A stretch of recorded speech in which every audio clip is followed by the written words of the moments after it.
Parliamentary Broadcasting Unit in partnership with the Kenya Broadcasting Corporation.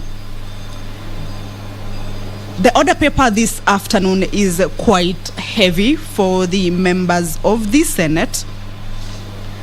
There are about 9 motions that the members will be considering this afternoon. The Senate members will also be expected, or rather they are set to proceed on a committee of the whole House to consider about 5 bills. There are also a number of bills that are set to be read for the second time this afternoon. A look at some of the motions is that there is the motion on the alteration of the Senate calendar for the 5th session by the Senate Majority Leader, that notwithstanding the resolutions of the Senate made on 16th February 2021 and the approval of the Senate calendar for the 24th March 2021, 30th March 2021 and 25th May 2021, and pursuant to Standing Order 29 subsection 4, the Senate resolves to further alter its calendar on the regular sessions for the 5th session 2021, that the House will adjourn, or the House should adjourn the Senate on 18th November 2021 and resume its regular sittings on Tuesday 30th November 2021. This is a motion that will be moved by the Senate Majority Leader. Another motion that the Senate members will be considering this afternoon is a motion that was debated on the 9th of November, that is on Tuesday. And this debate will be a resumption after it was interrupted. This motion is on the adoption of the report of the Standing Committee on Justice, Legal Affairs and Human Rights on the inquiry into extrajudicial killings and enforced disappearances in Kenya. This motion is by the Chairperson Standing Committee on Justice and Legal Affairs and Human Rights, that the Senate adopts the report of the Standing Committee on Justice, Legal Affairs and Human Rights on the inquiry into extrajudicial killings and enforced disappearances in Kenya. The report was laid on the table of the Senate on Tuesday, 19th October this year, that is 2021. At the entrance of the Senate chamber, you can see there is some activity. It shows that the Speaker of the Senate, Honorable Kenneth Lusaka, walking into the chambers. He will be overseeing this afternoon session. I will hand you over to the live broadcast brought to you by KBC in cooperation with PBU. My name is Kamche Menza. Almighty God, we beseech you to pour with your abundant favor and blessings as your servants whom you have been pleased to call to leadership positions in this republic. We seek guidance to treat and consider all matters that shall come under our deliberation in so just and faithful a manner as to advance the peace, prosperity, and welfare of our country and of those whose interests you have committed to our charge. Amen.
Order number 1, administration of oath. Order number 2, communication from the chair. Order number 3, messages. Order number 4, petitions.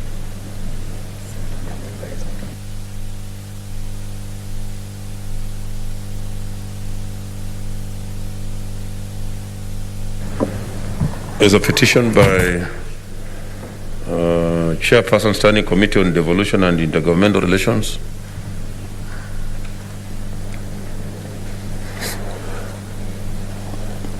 No, not there.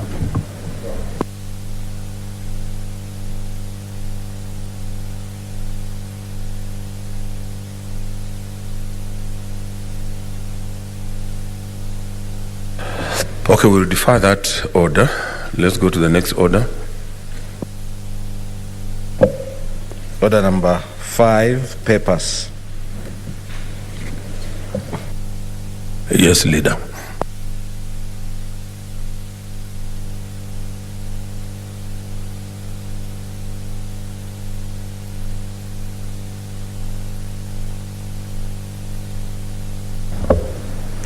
Speaker, sir, I beg to lay the following papers on the table of the Senate today, 10th November 2021.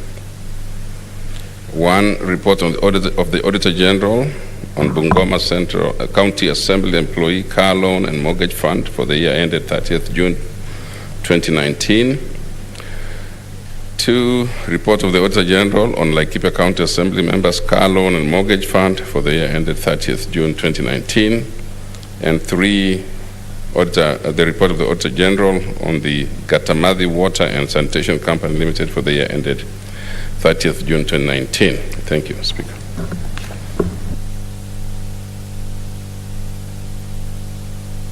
The other paper is by Chairperson of Standing Committee on Tourism, Trade and Industrialization.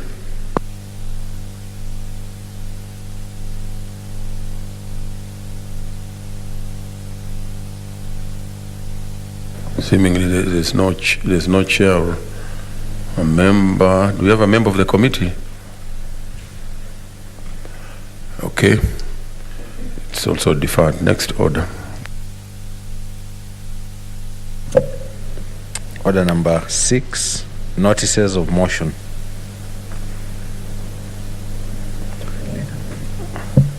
Leader of majority.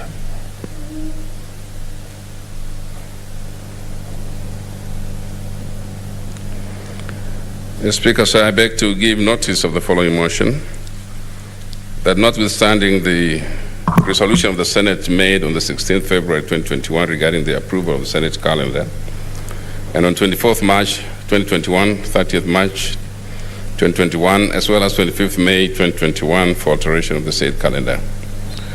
Pursuant to Standing Order 29-4, the Senate resolves to further alter its calendar, regular sessions, for the 5th session 2021 in respect of Part 6 to adjourn the Senate on 18th November 2021 and resume its regular sittings on Tuesday 30th November 2021. Thank you.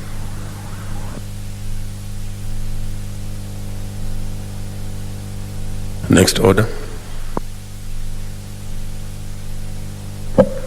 Order number 7, statements.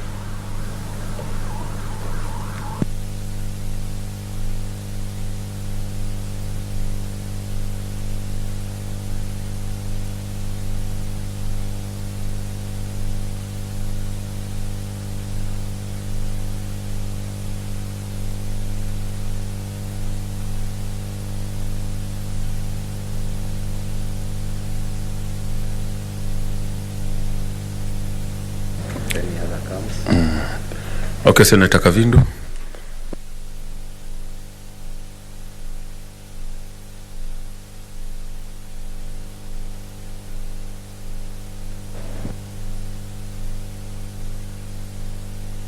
Speaker. Thank you, Mr. Speaker. Sir, on the implementation of the provisions of Kenya Deposits Insurance Act 2012, Mr. Speaker, sir, I arise in pursuant to Standing Order 48-1 to seek a statement from the Standing Committee of Finance and Budget regarding the implementation of the provisions of the Kenya Deposits Insurance Act 2012. In the statement, the committee should, 1, state the measures, if any, that the National Treasury has taken to ensure compliance with Section 55(1), 59(4), and 61 of the Kenya Deposits Insurance Act of 2012, and 2, outline the steps taken by the committee, if any, to amend the law by introducing crucial safeguards, such as putting a clear capping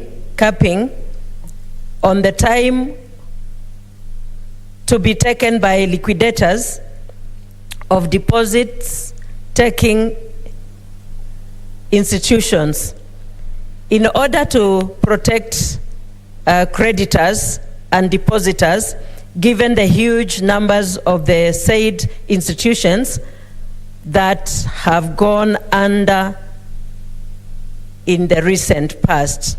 Thank you, Mr. Speaker. Okay, I don't see any interest on the statement. Senator Kwamboka, I don't see her. Kwamboka. Senator Omanga. Senator Musuruve. Senator Naomi Shionga.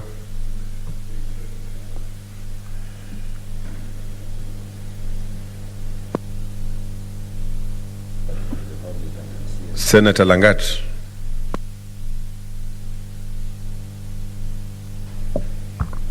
Okay, thank you, Mr. Speaker.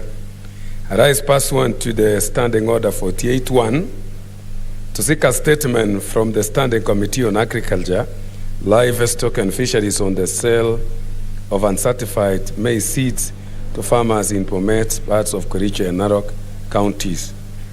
In the statement, Mr. Speaker, the committee should indicate the type of maize seeds distributed and being sold to farmers by county, stating the yield by type and table a quality assessment report of the seeds.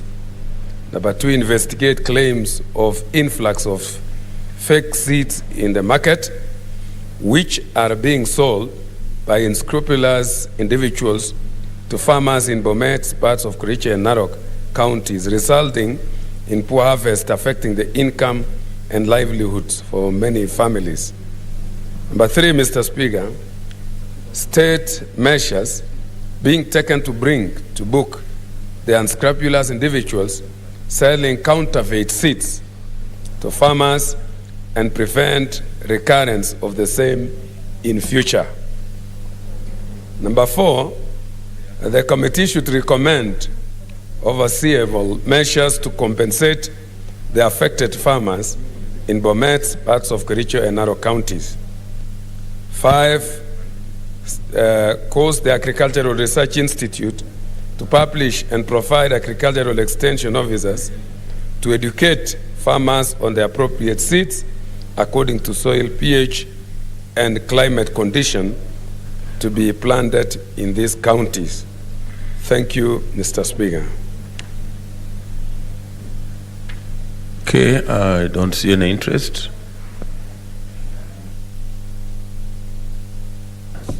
Senator Mazayo. So I will defer all those statements. Maybe when they come back, we can. Let's go to the next order.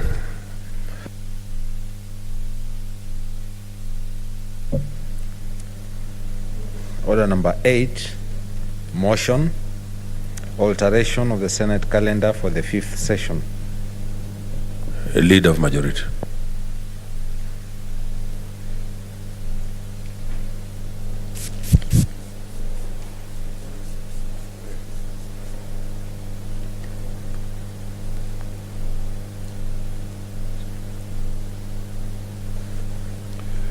Mr. Speaker, I beg to move that notwithstanding the resolutions of the Senate made on the 16th February 2021, approval of Senate calendar, 24th March 2021, 30th March 2021, and 25th May 2021, alteration of Senate calendar, and pursuant to Standing Order 29-4, the Senate resolves to further alter its calendar regular sessions for the 5th session 2021 in respect of Part 6, to adjourn the Senate on 18th November 2021 and resume its regular sittings on Tuesday, 30th November 2021, and that the Senate calendar regular sessions for the 5th session be altered accordingly.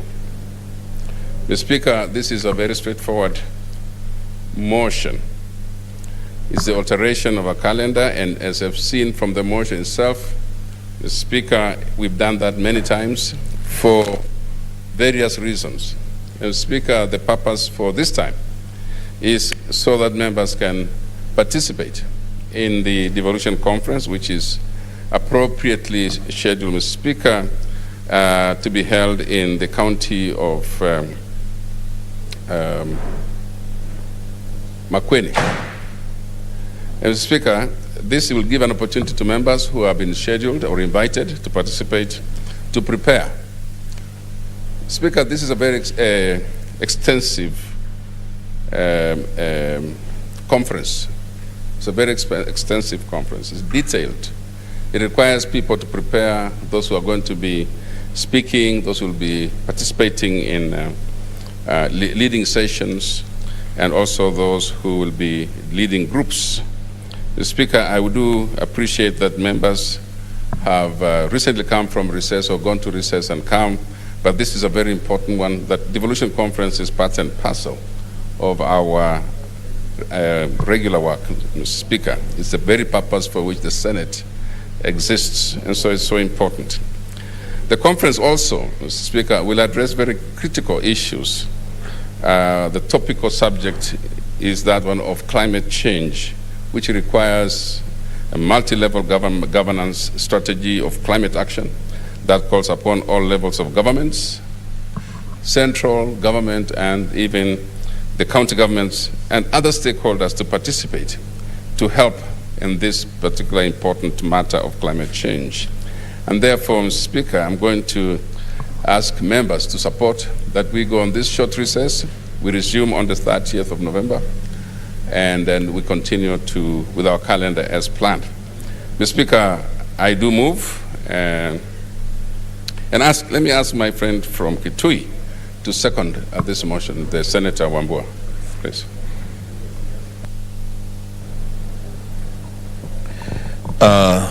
Thank you, Mr. Speaker. Mr. Speaker, I rise to second the motion by the Majority Leader on the short recess and adjustment of the Senate calendar. Indeed, Mr. Speaker, as he said, while moving the motion, it's a fairly straightforward issue. The Senate and individual senators will have responsibilities to undertake at the devolution conference in Makueni. And I want to take this opportunity, Mr. Speaker, because I come from that region, to welcome all senators to the Lower Eastern region and continue to thank them, because, Mr. Speaker, you remember the last time we held Senate Mashinani, we were in Kitui, and great things happened in Kitui. I'm hoping that when we go to Makueni, greater things will happen. The Speaker, the theme of the conference is really very appropriate. Climate change is real. The impact of climate change is real in every corner of this country. In our region, Mr. Speaker, the Lower Eastern region, what we call the December rains should have started in mid-October. It is now going to mid-November. Those rains have not started. The change is real, and the senators prepare to participate in the devolution conference. then we should also be looking at ways to mitigate the adverse effects of climate change. The Speaker, with those remarks, I second. Okay, Senator, take your seat.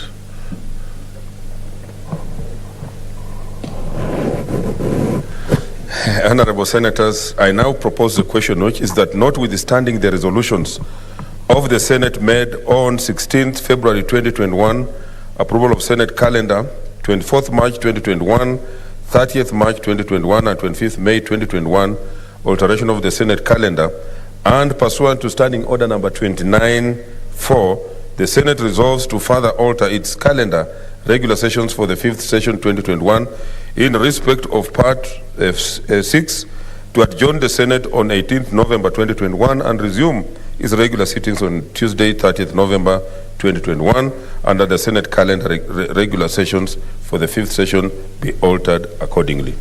Senator Farihia. Thank you, Mr. Speaker. I also support the adjournment of the House and agree that we should, as you are aware, last year was a very hard year for all of us. And as a result of the COVID-19 crisis, we never had a devolution conference. And Mr. Speaker, these conferences are very important because we need to link up with the community. We need to link up and see how devolution is impacting people in Mashinani. And Mr. Speaker, and therefore I agree that this is very important for this Senate, because you cannot purport to represent people whom you don't know the impact whatever you're taking forward will have. So it's going to be touching base. It's going to be a benchmarking between counties, and also collection of ideas between what works in one place and what doesn't work with one place, and then comparison, and then so that people can get ideas from each other, so that the evolution can go to a greater heights in benefit of our people. I thank you, Mr. Speaker, and I support. I apologize. We've had Madam Speaker for the whole of last week, so I apologize before someone attacks me for calling you Madam. Thank you very much. Thank you so much, Senator Hargura.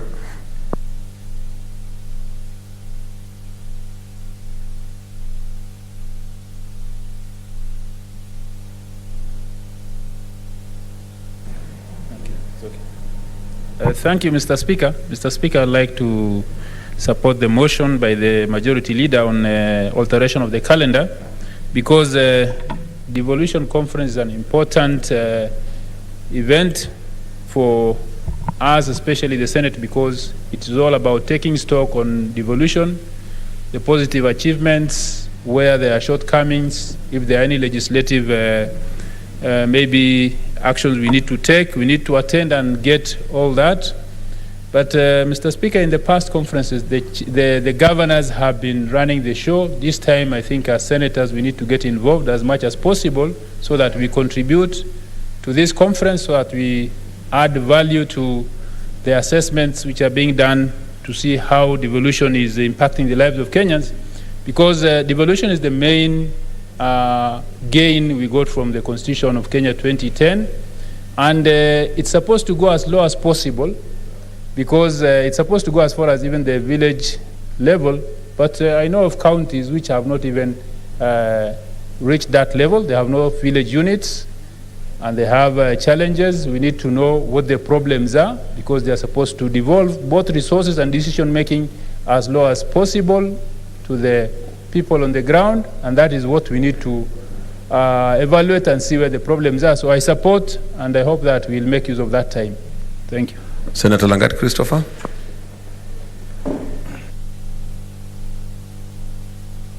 The mic. Okay, thank you. Thank you, Mr. Speaker. May I also take this chance to welcome you back. It has been long and we've missed you. And I want to say that I support this particular motion of adjournment because devolution conference, Mr. Speaker, is very important to all of us. This is the time where the main stakeholders of devolution, that is the governors, the MCAs and ourselves, comes together. And this is the time whereby we are able to compare notes, what we have done, maybe the challenges that we face, and many other things. It is also a very good time that we get closer to the people who elected us, because normally whenever we get out, especially on other matters, like when we were in Kitui, as Senator Wambua said, we were able even to take some few minutes out of our conference and visit projects that are in various parts of the county. So this is a very important time that we need to get closer even to the people who elected us, and we shall be able to interact with people from Makueni, benchmark on the things that they have done, and be able to see the achievements of devolution. So I really support this particular adjournment, because it is by extension the work of this particular Senate that we get closer to those places. I would have wished the same goes to various parts of this county, and I'm looking forward for such a very important meeting in future to come to South Rift, especially to Bomet, and also the Bomet people will feel Senate getting closer to them. I support this particular adjournment motion, Mr. Speaker. Thank you. Senator Msurve. Thank you, Honorable Speaker, for giving me this chance to support this motion. And indeed, Honorable Speaker, it is important that Senate adjourns so that we are able to have the devolution conference. And Honorable Speaker, the devolution conference is very important and a key conference for the Senate, because we represent the counties and the interests of the counties, Honorable Speaker. And I remember too well, Honorable Speaker, at one point when we went for a devolution conference, you actually were involved in a key issue with regard to disability. I remember when we went to Asingishu, and you are able to visit a school for the hearing impaired and encourage them and donated some books. And it is also in this Senate that I was able to launch books on disability. And I thank my colleagues because they came in handily, Professor Margaret Kamar, Honorable Speaker, and other senators who made it possible. And Honorable Speaker, during the devolution conferences is when we also look at what is happening to our constituents. The many devolution conferences we've gone, the three or so in this house, I have seen the Education Committee coming out strongly to see what exactly happens with regard to children with disabilities. And this is when, Honorable Speaker, we are able to bring county executives to account to really tell us what are they doing with regard to transformative leadership, with regard to persons with disabilities, with regard to mainstreaming and all that, Honorable Speaker. And it is in one of these conferences, Honorable Speaker, that even farmers had an outcry concerning issues of farming, maize, and Honorable Speaker. So this is a very important conference for us as a Senate because it touches on our mandate as a Senate, Honorable Speaker. I support you. Thank you. You are confusing the Senate Mashinani and devolution conference. We are not talking about the same thing. Thank you, Honorable Speaker. It's not confusion, but it's intertwined with regards to the legislative mandate we have as a Senate. It cannot be intertwined, Senator. Anyway, Senator Chararge.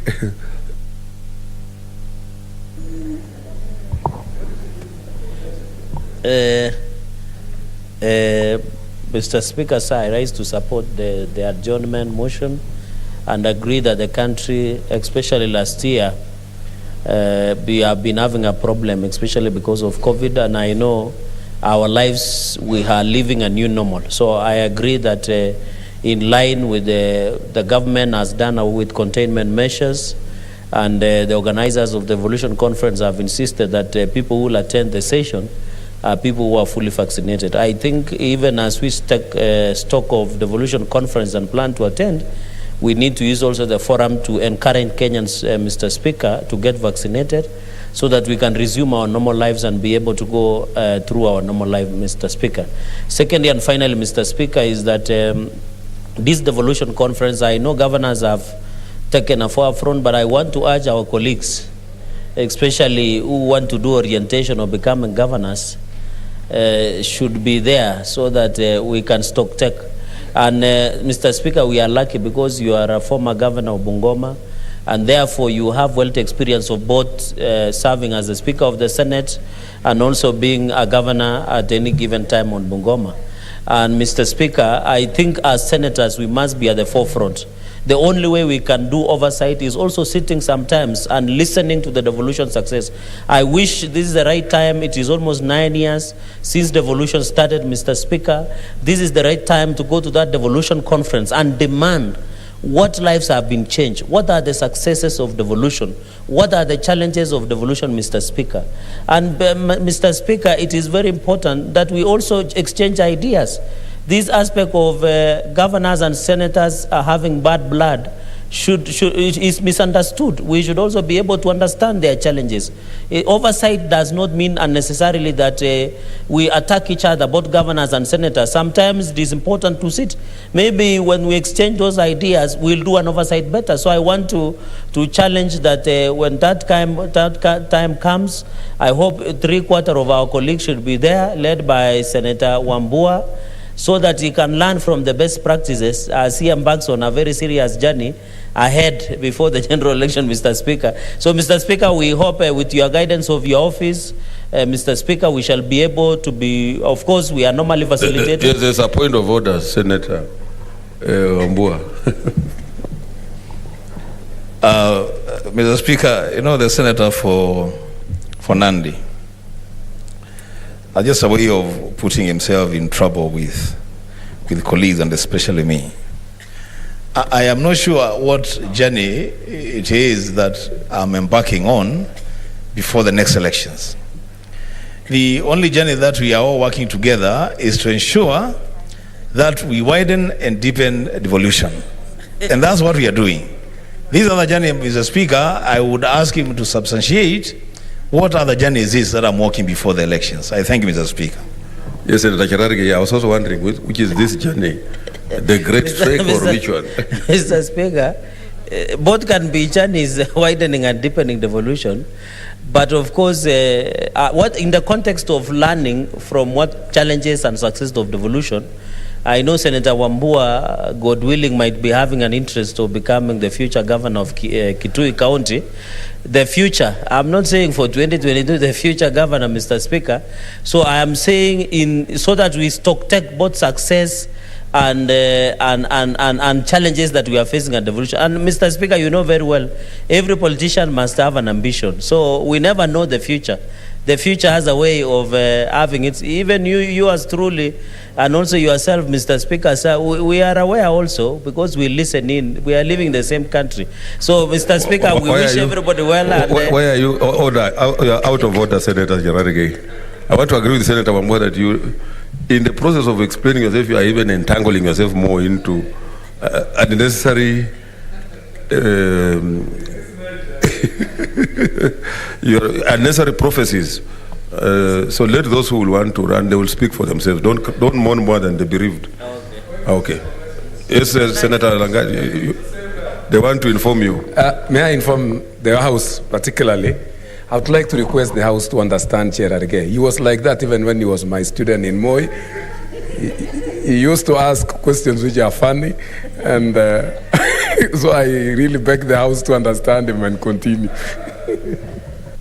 Senator Cherargei, I hope you have finished. As I conclude, you know, Senator Langat is abusing student-teacher privilege. If there exists such a thing, because in legal practice, Mr. Speaker, as you know, there is client-advocate privilege. So I want to request Senator Langat that he does not need to go to that direction. But all be said, Mr. Speaker, I support this adjournment motion, and I want to thank the majority leader for bringing it. All of us should be there. Let us do stock taking. And I hope, Mr. Speaker, we can find a way of ensuring the people become part of the process, understand devolution, so that people do not just imagine devolution should be only of fancy titles. But Mr. Speaker, I thank you and hope we will be able, all our colleagues will be there to celebrate the devolution conference, the final one. Thank you, Mr. Speaker. Okay, Honorable Senators, I now propose the question, which is that notwithstanding the resolutions of the Senate made on 16th February 2021, I now put the question, which is that notwithstanding the resolutions of the Senate made on 16th February 2021, approval of the Senate calendar, 24th March 2021, 30th March 2021, and 25th May 2021, alteration of the Senate calendar, and pursuant to Standing Order number 29-4, the Senate resolves to further alter its calendar regular sessions for the 5th session 2021 in respect of Part 6 to adjourn the Senate on 18th November 2021 and resume its regular sittings on Tuesday 30th November 2021, and that the Senate calendar regular sessions for the 5th session be altered accordingly. As manner of that opinion say aye. As manner of a contrary view say nay. The ayes have it. Okay, next order. There were senators who came in late. Maybe I'll using my discretion. I'll go back to the petition. There's a petition by Senator Nyamunga. Then I'll go to statements.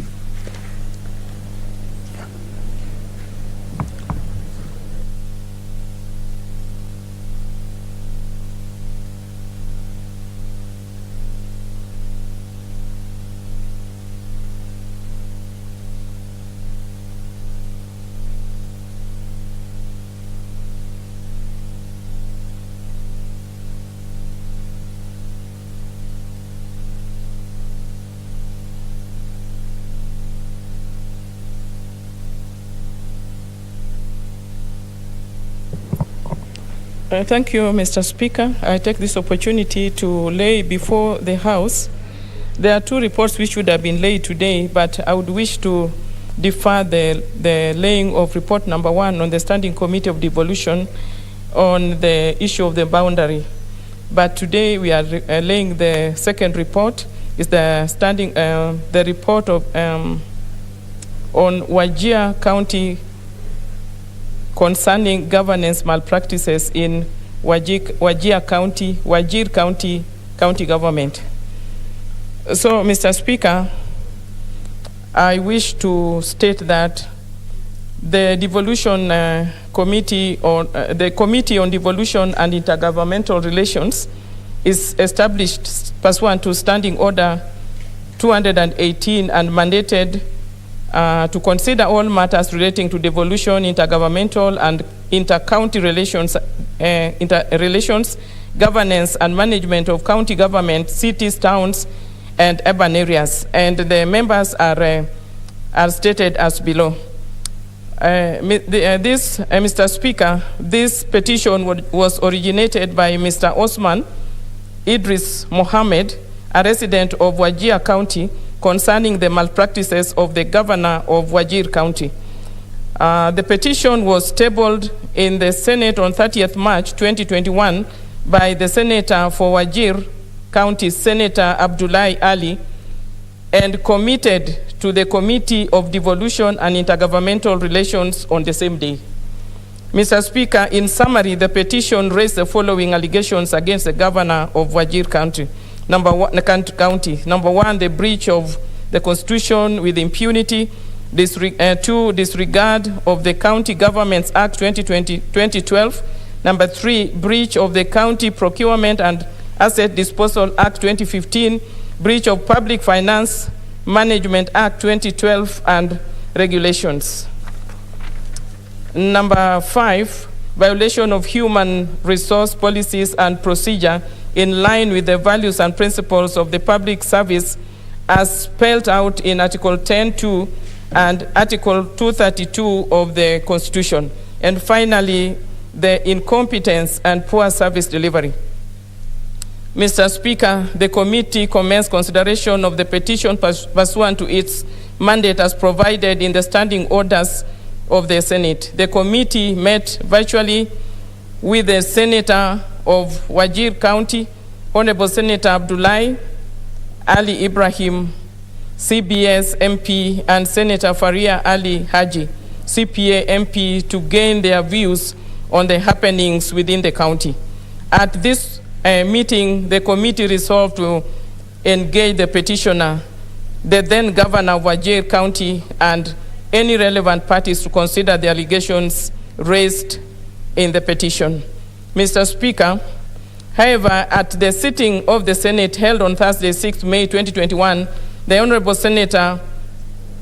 Speaker of the Senate, by way of communication from the chair, informed the Senate that it had received a correspondence from the Speaker of the County Assembly of Wajir communicating the approval of a motion by the County Assembly of Wajir to remove from office by impeachment the Governor of the County of Wajir. Mr. Speaker, following deliberations on the motion, the Senate resolved to establish a special committee, and the Senate Majority Leader subsequently gave notice of the motion to form the special committee on the same day. Mr. Speaker, the special committee constituted the following members, and which was chaired by Senator Omugeni. And it constituted a number of senators were 11 in number. Furthermore, its mandate was to investigate the proposed removal from office of the governor of Wajir County and to report to the Senate within 10 days of its appointment on whether to find the particulars of the allegations to have been substantiated. Mr. Speaker, in light of the turns of events, Honorable Speaker, the Committee on Devolution and Intergovernmental Relations resolved to down its tool and with regard to consideration of this petition and allow the special committee to fulfill its duty. The committee further resolved to resume consideration of the petition pending the outcome of the proposed impeachment. Mr. Speaker, consideration of the proposed impeachment of the governor of Wajir County by the special committee resulted in the impeachment of the governor of Wajir County, who is the main perpetrator of the allegations leveled in the petition therein. Consequently, the matter is now moot and should be marked concluded. There is therefore no need to consider the petition herein any further. Mr. Speaker, the committee wishes to thank the office of the Speaker and the Clerk of the Senate for the continued and steadfast support extended to it during the consideration of the petition. However brief this consideration was. Mr. Speaker, it is now my pleasant duty, pursuant to Standing Order 232-2, to present the report of the Standing Committee on Devolution and Intergovernmental Relations on the petition concerning the malpractices of the Governor of the County of Wajir. I thank you. Thank you. Senator Chila Yako, I see you logged in. You wanted to comment on the petition? Or is I suspect it could be a mistake. Hello, Mr. Speaker. It was because of alacrity. Thank you. Okay, let's go to the statements.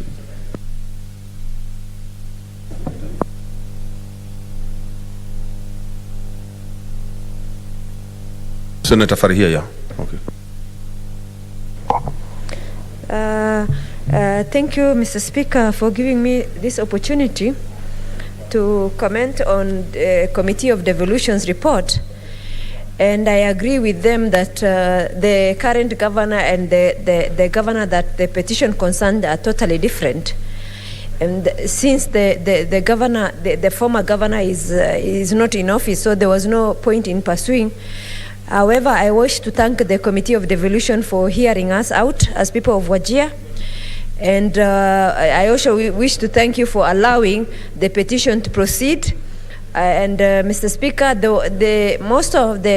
I just want to confirm that most of the allegations that were in that petition were also part of the main submission of for the impeachment. So I just want to thank this House and the committee, and of course our diligent secretariat who always works so hard to support this Senate in terms of giving the correct guidance and moving the agenda of this House forward. I thank you, Mr. Speaker. As I indicated now, I'll go back to the statements and let me invite Senator Shiyonga. Thank you, Mr. Speaker, for giving me this opportunity. Speaker, sir, I rise to request a statement on the sharing of mining, energy, and petroleum resources between county and national government. Mr. Speaker, sir, pursuant to Standing Order 48.1, I rise to seek a statement from the Standing Committee on Devolution and Intergovernmental Relations on the failure of national government to operationalize various acts to ensure that counties and host community benefit from proceeds emanating from mining, energy, and petroleum resources. In the statement, the committee should, 1, explain whether Section 58(2) of the Petroleum Act 2019 has ever been factored when allocating revenue to the relevant host counties. 2, table regulations regarding to the operationalization of Section 58 of the Petroleum Act 2019. 3, the committee should state and table evidence, if any, showing the payment schedules of royalties of counties and host communities as stipulated under Section 85(3) of the Energy Act 2019. 4, list counties that have so far received royalties stipulated under Section 183(5) of the Mining Act 2016. And lastly, 5, the committee should be able to elaborate on the ways the National Treasury has displayed to formulate procedures for receiving royalties into exchequer and disbursement of the same to the beneficiary counties. Thank you, Mr. Speaker, sir. Okay, the next statement is by Stewart Mazayo.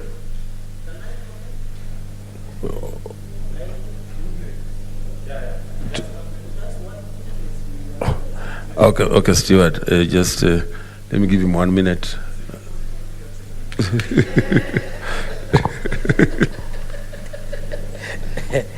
Mr. Speaker, you need to protect me from Senator Cheruiyot. Mr. Speaker, I rise to support the statement and add that even in Nandi we have had similar issues. Apart from even Turkana and coastal regions, in Nandi we have gold.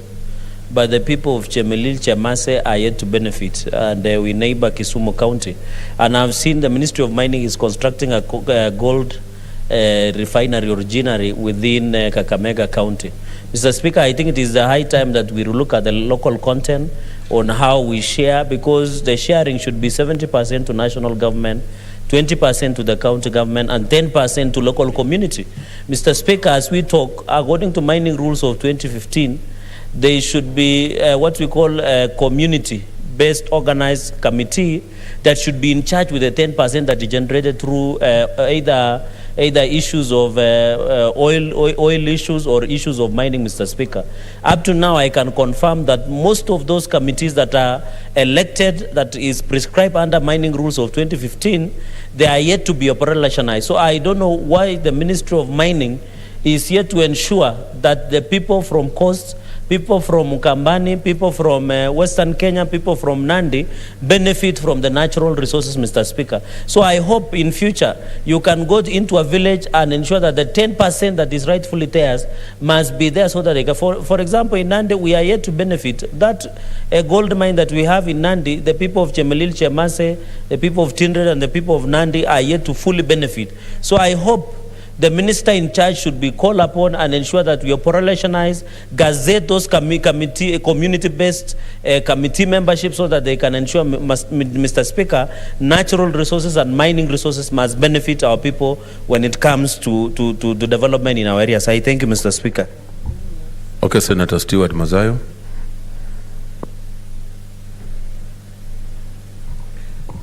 Thank you, Mr. Speaker. Mr. Speaker, I rise pursuant to Standing Order 48, sub 1, to seek a statement from the Standing Committee on National Security, Defense and Foreign Relations on the the status of compliance to the African Union legal instruments and policy framework. In the statement, the committee should, 1, give Kenyan status of compliance to African Union legal instruments, protocols, and policy frameworks since 2010 in accordance with Article 2, subsection 6 of the Constitution, listing the ones that have been domesticated and those pending. Excuse me. Number 2, spell out reasons for the delay in ratifying some African Union legal instruments and protocols, including the Malabo Protocol, to adopt the protocols to the Constitutive Act of the African Union relating to the Pan-African Parliament, adopted by the African Union on the 27th of June 2014, yet Kenya is a member of the Pan-African Parliament. Number 3, the committee to outline the barriers and challenges faced by the government of Kenya to fully adopt African Union protocols, stating the measures put in place to ensure these barriers and challenges are removed. Number 4, finally, Mr. Speaker, the committee should outline the awareness and sensitization measures that the government has put in place, including educating the public on the impact of the treaties, stating how and when these measures are deployed in the last 10 years for each African Union instruments that is ratified. I thank you, Mr. Speaker. Okay, I'm just exercising my discretion because we had passed the statement time. So I'm not encouraging, and that next time people who come late, I will go back. I may not exercise that discretion. So, Senator Cherargei.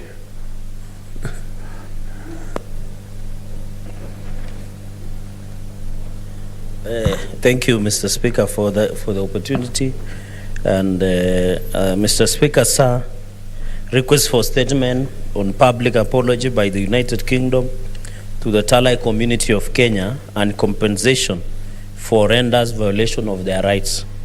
Mr. Speaker, sir, I raise pursuant to Standing Order 48.1 to seek a statement from the Standing Committee on Justice, Legal Affairs and Human Rights regarding a public apology by the United Kingdom to the Talai community of Kenya and compensation for horrendous violation of the rights of the community as ordered by United Nations Human Rights Council. In the statement, the committee should, 1, state whether the government of Kenya has engaged the United Kingdom regarding a letter from the United Nations Human Rights Council dated 31st July 2021, ordering the United Kingdom to apologize publicly, openly, and compensate the Talai community of Kenya from Kenya for abuse, and majority of them being in Nandi County, a place called Kapsisiwa, Sirono area, for abuse and violation of the community's rights. 2, Mr. Speaker, explain why it has taken too long for the United Kingdom to compensate, or the Great Britain, to compensate the Talai communities, despite several reports, including one that was adopted by the Senate in 2018, showing despite several reports showing that there were atrocities committed and human rights violation of the Talai people, thus failing to restore the dignity of the community and their well-being. Mr. Speaker, number 3, outline the reasons for the failure of the United Kingdom government to establish facts on the victims and the nature of harm and lack of reparations in accordance with international laws and international practices and traditions. And finally, Mr. Speaker, state the status of the implementation by the United Kingdom, Kenyan government, and the county government of Nandi on the recommendation of the report of the Standing Committee of Justice, Legal Affairs and Human Rights resulting from a petition to the Senate on injustices against the Talai clan that was passed and adopted by the committee, by the Senate in 2018. I thank you, Mr. Speaker. Senator Chariot.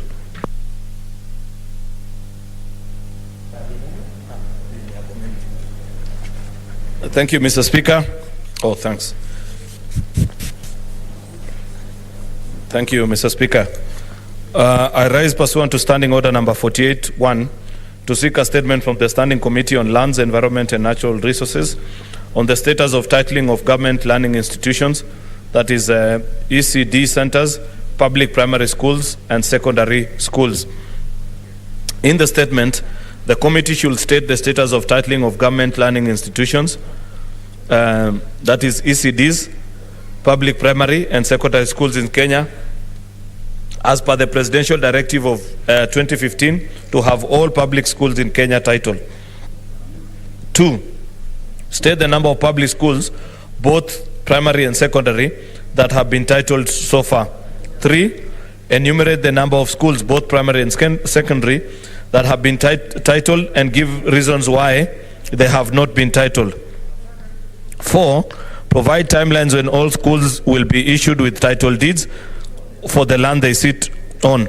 5, explain whether the multi-agency working group that was formed with Gazette Notice 12311 receives any funding from the government to fast-track titling of schools. And 6, explain the measures, if any, National Land Commission, Ministry of Education, Lands and Physical Planning, and county governments are taking to ensure all government learning institutions have title deeds and certificates of lease, grants, and letters of allotment. Thank you, Mr. Speaker. Senator Musuruve. Thank you, Honorable Speaker, for giving me this opportunity to make a statement. Mr. Speaker, sir, I rise pursuant to Standing Order 48-1 to request a statement from the Standing Committee on Energy on the status of provision of electricity connection in the counties. In the statement, the committee should, 1, give the status of rural electrification projects being implemented in the counties, stating the exact locations covered in ensuring that the country achieves 100% connectivity. 2, state the amount of public funds and the number of counties in the shilling for a shilling program, that is matching fund, in electrification projects across the country. 3, state reasons for the delay in connecting residents of CPU, Maram area households, and the police posts in Sosiani area in Mwamba village in Lumakanda ward in Lugari sub-county to the national electricity grid, giving specific timelines within which this connection will be completed. Finally, 4, state the targeted interventions to ensure 100% connectivity in the country. Thank you, Honorable Speaker. Okay, thank you. I think those who had not asked their statements have now done so. Let's go back to the order paper.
Okay, Honorable Senators, for the convenience of the House, I direct that we go to order number 21.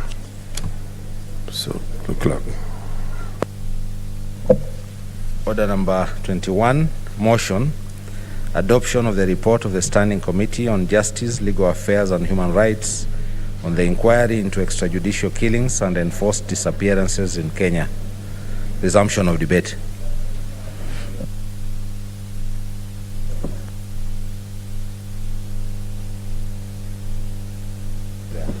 Senator Faki, you had a balance of 7 minutes.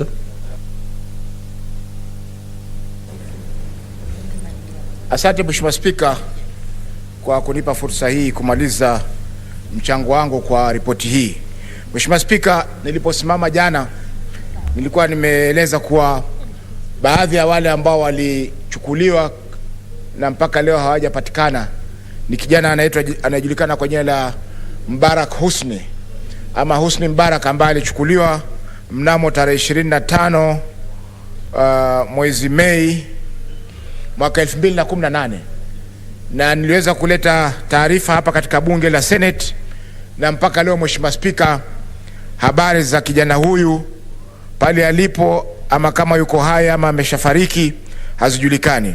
Mheshimiwa Spika, Haki Afrika ambayo ni kundi la haki za binadamu ambalo linafanya kazi Mombasa limeweza kutoa ripoti yake, na mpaka sasa kwa mwaka huu 2021 peke yake kufikia tarehe 30 mwezi wa 10, zaidi ya watu 42 wameweza kuchukuliwa bila ya sababu yoyote, na kati ya hawa 42 17 peke yake ndio wameweza kurudi nyumbani kujiunga na familia zao na kuendelea na shughuli zao za kawaida. Kwa hiyo Mheshimiwa Spika, swala hili la watu kupotezwa kiholela, watu kuuliwa kiholela, Mheshimiwa Spika, ni swala ambalo liko hai katika nchi yetu. Ni nchi ambayo tulisema inaheshimu sheria, tuna katiba ambayo ni nzuri sana katika Afrika Mashariki nzima. Lakini Mheshimiwa Spika, katiba hii haitekelezwi kulingana na vile sheria inavyosema. Haki ya kuishi, Mheshimiwa Spika, ni haki muhimu sana. Katiba yetu inasema katika article ama kifungu cha kipengele cha 26 kinasema kwamba kila mtu ana haki ya kuishi ama haki ya maisha katika jamhuri yetu ya Kenya. Alafu vile vile kipengele cha 6 cha Umoja wa Mataifa, yani Covenant on Civil and Political Rights ya Umoja wa Mataifa, inasema kwamba haki ya kuishi ni haki muhimu sana katika ulimwengu. Kwa hivyo ni jambo ambalo nchi zote linaheshimu haki ya kuishi. Mheshimiwa Spika, hatuwezi kuwa na nchi ambayo inafungia macho masuala kama haya ya watu kupotezwa kiholela na watu kuuliwa kiholela. Mheshimiwa Spika, wakati wa nyuma haki zilipokuwa zimedhulumiwa wakati wa serikali ya awamu ya pili ya hayati Daniel Arap Moi, mambo haya yalipokuja angaliwa wakati wa serikali ya Mheshimiwa Kibaki, watu wengi ambao walifanya mambo kama haya waliweza kupelekwa mahakamani. Hata mstaafu Moi pia mwenyewe aliweza kupelekwa mahakamani kuhusiana na haki kama hizi. Kwa hiyo Mheshimiwa Spika, tungependa kuwaonya wale ambao hivi sasa wanaendelea kudhulumu na kuhujumu haki za binadamu ni kwamba sheria itashikana na wao wakati mmoja. Hakuna swala ambalo linaweza kupitwa bila ya kuwa na sheria ambayo itaweza kufuatilia kuhakikisha kwamba wale ambao wameweza kupotezwa, wale ambao wameweza kuuliwa kiholela wameweza kulipwa ridhaa, ili familia ziamini kwamba haki imeweza kutendeka. Mheshimiwa Spika, tumeona serikali iliweza kulipa pesa nyingi kwa wale ambao walifungwa, ambao waliwekwa kizuizini bila ya kushtakiwa, na wengine wengi ambao waliteswa wakati wako mikononi mwa polisi. Na hii inaendelea sasa Mheshimiwa Spika, ni ile ambayo ilikuwa inaendelea wakati wa serikali ya mstaafu Moi, ya hayati Daniel Arap Moi. Kwa hiyo Mheshimiwa Spika, tunasema kwamba wale ambao hivi sasa wanahusika, hata kama wewe ni director wa ATPU, ni director wa intelligence, ni director nani, hakuna kitu ambacho kitaweza kukulinda wewe wakati utakapostaafu ama utakapotoka katika kazi hiyo. Sheria itapambana na wewe na siku moja itaweza kukushika na kukupeleka jela, kama vile ambavyo unawatesa na kuwadhulumu haki zao wale wa Kenya ambao wameweza kushikwa bila sheria yoyote. Mheshimiwa Spika, kwa kumalizia nasema pia kwamba yale mapendekezo yote ambayo yametolewa ni kweli yanaweza kufanya kazi, lakini pia Mheshimiwa Spika, tungependa kuwe na mwongozo kwa wale wote ambao familia zao ama wapendwa wao wameweza kuchukuliwa kiholela, wanapata fursa ya kuweza kujieleza masuala kama haya, kwa sababu wengi hivi sasa wanaogopa. Kama mtu anaambiwa kwamba mtoto wako amechukuliwa kwa sababu ni Al-Shabaab, hawezi hata kuzungumza na jirani yake, lakini wapewe fursa ya kuweza kuzungumza masuala haya kupitia labda kwa kamati za uwiano katika maeneo yao, ama kwa vile vikundi vya haki za binadamu ambazo zinafanya kazi kama vile Haki Afrika, Muhuri, Huria, Kenya National Human Rights Commission na mashirika mengi ambayo yanaweza kutoa msaada kama huu wakati wa majanga kama haya. Mheshimiwa Spika, kuna shirika la IMLU, Independent Medical Legal Unit, ambalo linafanya kazi kubwa sana kuhusiana na swala hili la watu kupotezwa kiholela. Kwa hiyo Mheshimiwa Spika, kupatikane nafasi ama kutolewe fursa ya haya mashirika yaweze kuwa na nafasi ya kuweza kuwa cancel ama kuwa nasihi wale ambao wameathirika, ili wasiweze kuona kwamba dunia imewacha mkono na wameweza kukata tamaa. Kwa hiyo mengi, Mheshimiwa Spika, nashukuru kwa kunipa fursa hii. Asante. Senator Cheriot.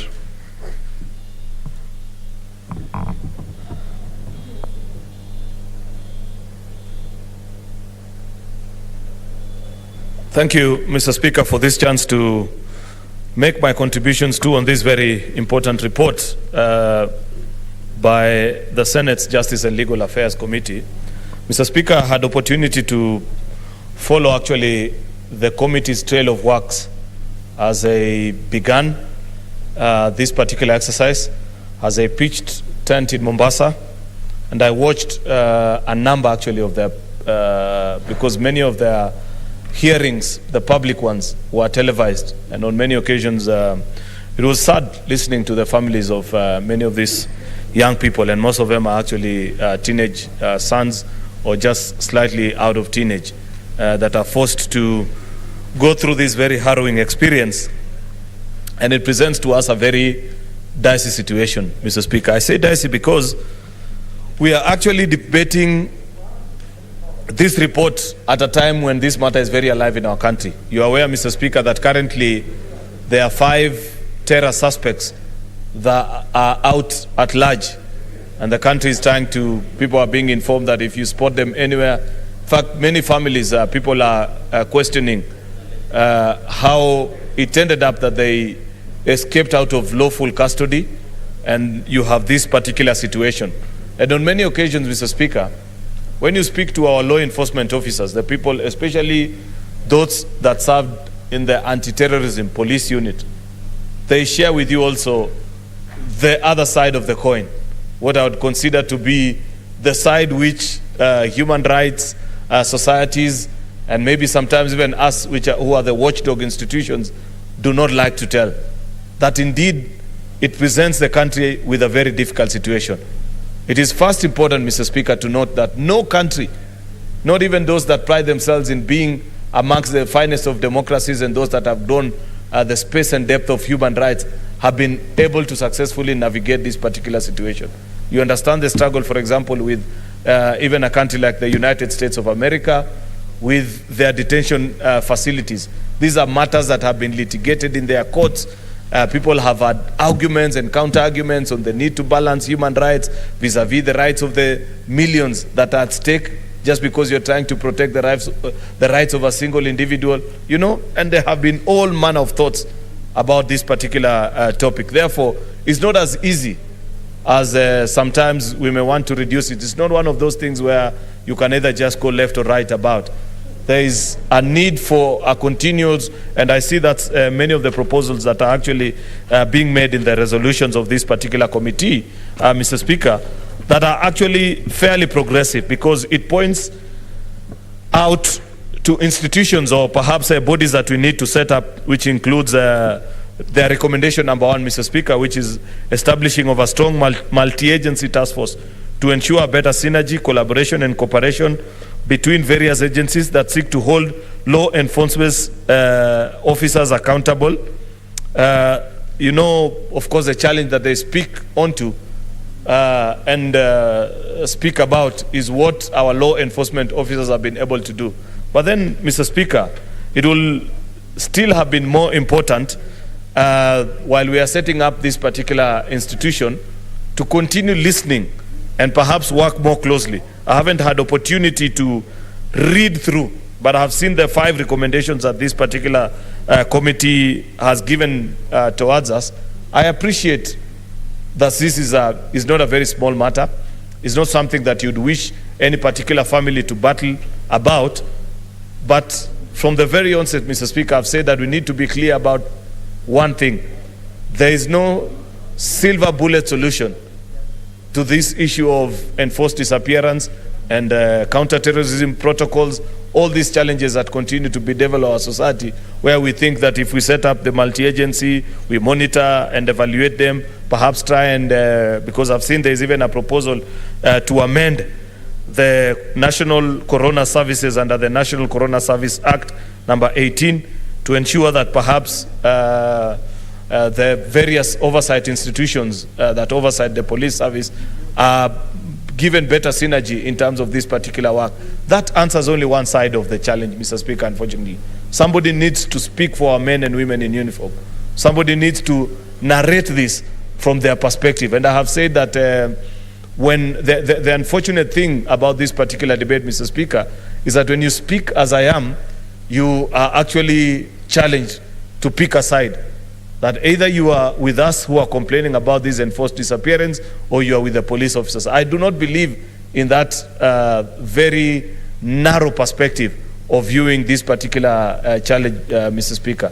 I believe there can be a better way in which we can handle and ensure that if indeed there is credible evidence that showcases that a particular individual is a terror suspect, that they have been involved in activities that threaten the very existence of our society, then they are brought to book, that perhaps we build a proper judicial system that doesn't allow these leaks. Because like I have said, Mr. Speaker, the challenge when you speak to ATPU officers is that they tell you, we have arrested some of these suspects, we have all the evidence pointing actually to their involvement in terrorism activities. They appear before a magistrate's court, and by afternoon they are walking scot-free. What do?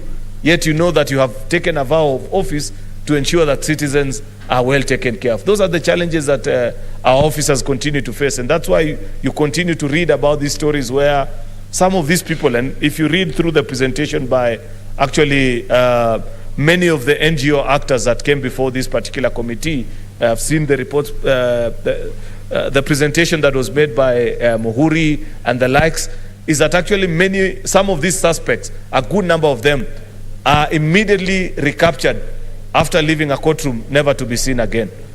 By the time, I think if we address only the challenge of this disappearance without addressing what is it that makes a civilized police officer who has vowed to protect and defend our constitution resort to that kind of means, then we are missing the point by a huge mile, Mr. Speaker. And it will be unfortunate on this House if we do not address that particular issue.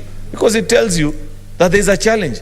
By the time an officer gives up on our judicial system and says, instead of arresting this fellow, running the risk of even them, actually, because, you know, the thing that many of these officers quote is that it's not even for the security of Kenyans anymore. It's about me as Aaron Cheruyot, that I know I arrested suspect XYZ, presented him before a court of law. I know how dangerous that particular suspect is, and the magistrate, because of maybe our laws, have set him free. Therefore, even just to protect myself, they do the kind of things that people end up doing. Therefore, we must strike a particular balance.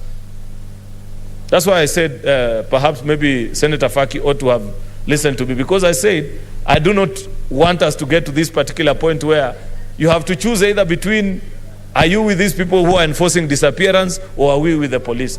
I don't know if he's followed through the argument, because I've said out of the 5 recommendations, and I'll come to the recommendations. Yes, I can see an intervention by Senator Faki. Mheshimiwa Spika, nimemsikiza ndugu yangu Senator Cheruyot na nashangaa kwamba anajaribu kutetea uvunjaji wa sheria, kwamba mtu ameweza kushikwa akahukumiwa ama akapelekwa mahakamani na mahakama imesema huyu hana hatia, ama ushahidi wako haukutosha kuweza kumhukumu mtu huyu, alafu yule ambaye amemshika amekwenda akamchukua akamuua ama akamchukua akampeleka mahali ambapo pasipojulikana na familia yake wala wakili wake wala mtu yoyote katika Jamhuri ya Kenya ambaye anaweza kusema kwamba mtu fulani yuko mahali fulani. Mheshimiwa Spika, tuko katika bunge hapa na bunge hili ndio linatunga sheria. Kwa hivyo ikiwa tutaweza kupuuza ama kusema kwamba ni haki yao mtu askari kuchukua mtu, kama ana ushahidi, taasisi ambazo zimeundwa na katiba za kuangalia nani ana ushahidi na nani hana ni mahakama, na ikiwa mahakama wamesema hawana ushahidi wa kutosha, basi sehemu nyingine watu wanapewa fursa ya kuchunguzwa. Wanaendelea kuchunguzwa kila mara kwa mara, wanachunguzwa mpaka wafike kiwango kwa polisi waweze kuona kwamba huyu sasa hana tishio tena kwa usalama wa taifa. Lakini kusema kwamba wana haki, Mheshimiwa Spika, hiyo sio sawa. Asante. Mr. Speaker, this is the danger that I was speaking about. That the unfortunate thing in this country, I think it emanates from the 2005 referendum of orange and banana. That's what I refer to it. Kenyans on many occasions want to pick either left, right on any particular issue. That you want to be either orange or banana. If Senator Mohamed Faki had listened to me, and I think I did a good job at explaining my point, I said there is no easy solution to this particular. What you're referring to, I was explaining why many of these officers resort to those kind of heinous acts. I didn't justify in any way that whatever they are doing is right. And therefore the challenge that I was presenting to the committee is, by addressing only one side of the problem, which is naming and pointing out to the challenges, to the evil things that many of these police officers do, without addressing that which led them to resort to this kind of extrajudicial killings, we will not have sorted the problem conclusively. That's my simple point, Mr. Speaker. I do not think in any way I have justified that it is right to kill any particular young person, and I think I was very clear about it. I can see another intervention from Senator Cherargei. Yes. Point of information, okay. I don't mind, Mr. Speaker, just to inform Senator Cheruyot is that... no, I said I don't mind. I thought we have only one speaker. Mr. Point of information, I wanted to, without exposing any accused or a suspect to principle of double jeopardy, they are in cases where somebody is released and is being rearrested on different charges. So in as much as we don't agree with the modus operandi of the police of abductions without following the legal process, it would be also important that, and Kenyans are aware of this, that sometimes accused person, when they are discharged or when they have been discharged from a case and avoiding principle of double jeopardy, there are cases where you can be rearrested when the police, because believe that there is a sufficient reason, or on different charges. But if they are rearresting somebody on the same charges, I think it is illegal and it is very wrong. That is one point of information to Senator Aro. Thank you, Mr. Speaker. You know, that's very useful, and I want just Senate to engage Senator Faki, of course, with everyone else listening in. Is that I said my presentation is based on a conversation that I had with an officer who works at ATPU, and I followed through the presentation. Actually, this was during the time when this committee was in Mombasa, and NTV aired these issues live. So I know a particular officer who served in this particular institution. I asked him, why would you guys do the kind of things that families are narrating? And he explained to me, sometimes the challenge is also on their side, which now I'm saying, as a house, we must equally rise up to that particular challenge, and so that we solve the issue conclusively. Because he said, listen to me, this is my job, but remember, I also have a family that I've got to take care of. Sometimes I've presented a particular suspect, now speaking to me about the generality of what informs his colleagues to get to do this kind of things. And he said, for one reason or the other, understanding how the Kenyan judicial system works, either through laws or gaps that exist therein, people are able to bribe their way out. You have a suspect who you presented and you have cocksure evidence that this particular person is dangerous to society. If you find out that that particular person is out either on bail or through the means like the 5. Look at the 5 that the country is now looking at. That's why I say this matter is very alive in our country right now. I hope you're all aware that there are 5 terror suspects that are out at large. Imagine the agony of those police officers who are handling that particular case. You have your family you've got to fear. If the DPP himself, the Director of Public Prosecutions, explained the other day, I watched an interview and he was saying, I personally fear for my life because of the cases that I've approved against terror suspects, yet I do not get sufficient protection. Therefore, the measures that are being proposed by this committee, I agree with them 100%. But this solves for us half the problem only. It is good because it reminds our officers that at the end of the day, they took a vow to protect life. They must ensure that even suspects, even a suspect, and it doesn't matter whether it is a terror suspect or a suspect of fraud, have their own rights as well.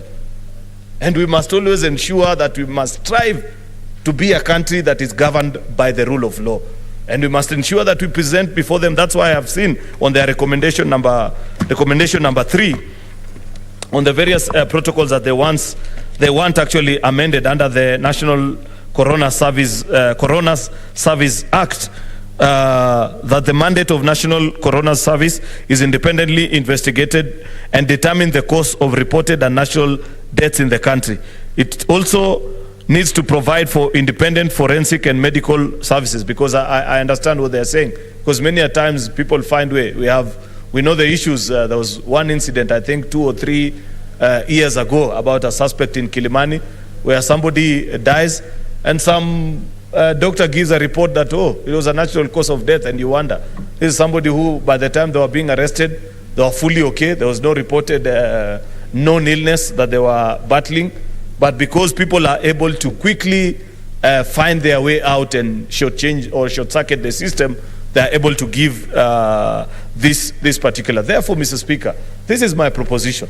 While I agree with each of and that is on the 3rd, the 4th one, of course, is our call to the international institutions offering training, actually. This is one of the solutions now. This is moving on to part of what I was proposing as the second half of the solution. That part of the things we need to engage in is not only solve it on the terror suspect side, but sort it also in terms of what do we do with the police officers. And I've seen a very good recommendation on training for many of these particular officers of ours.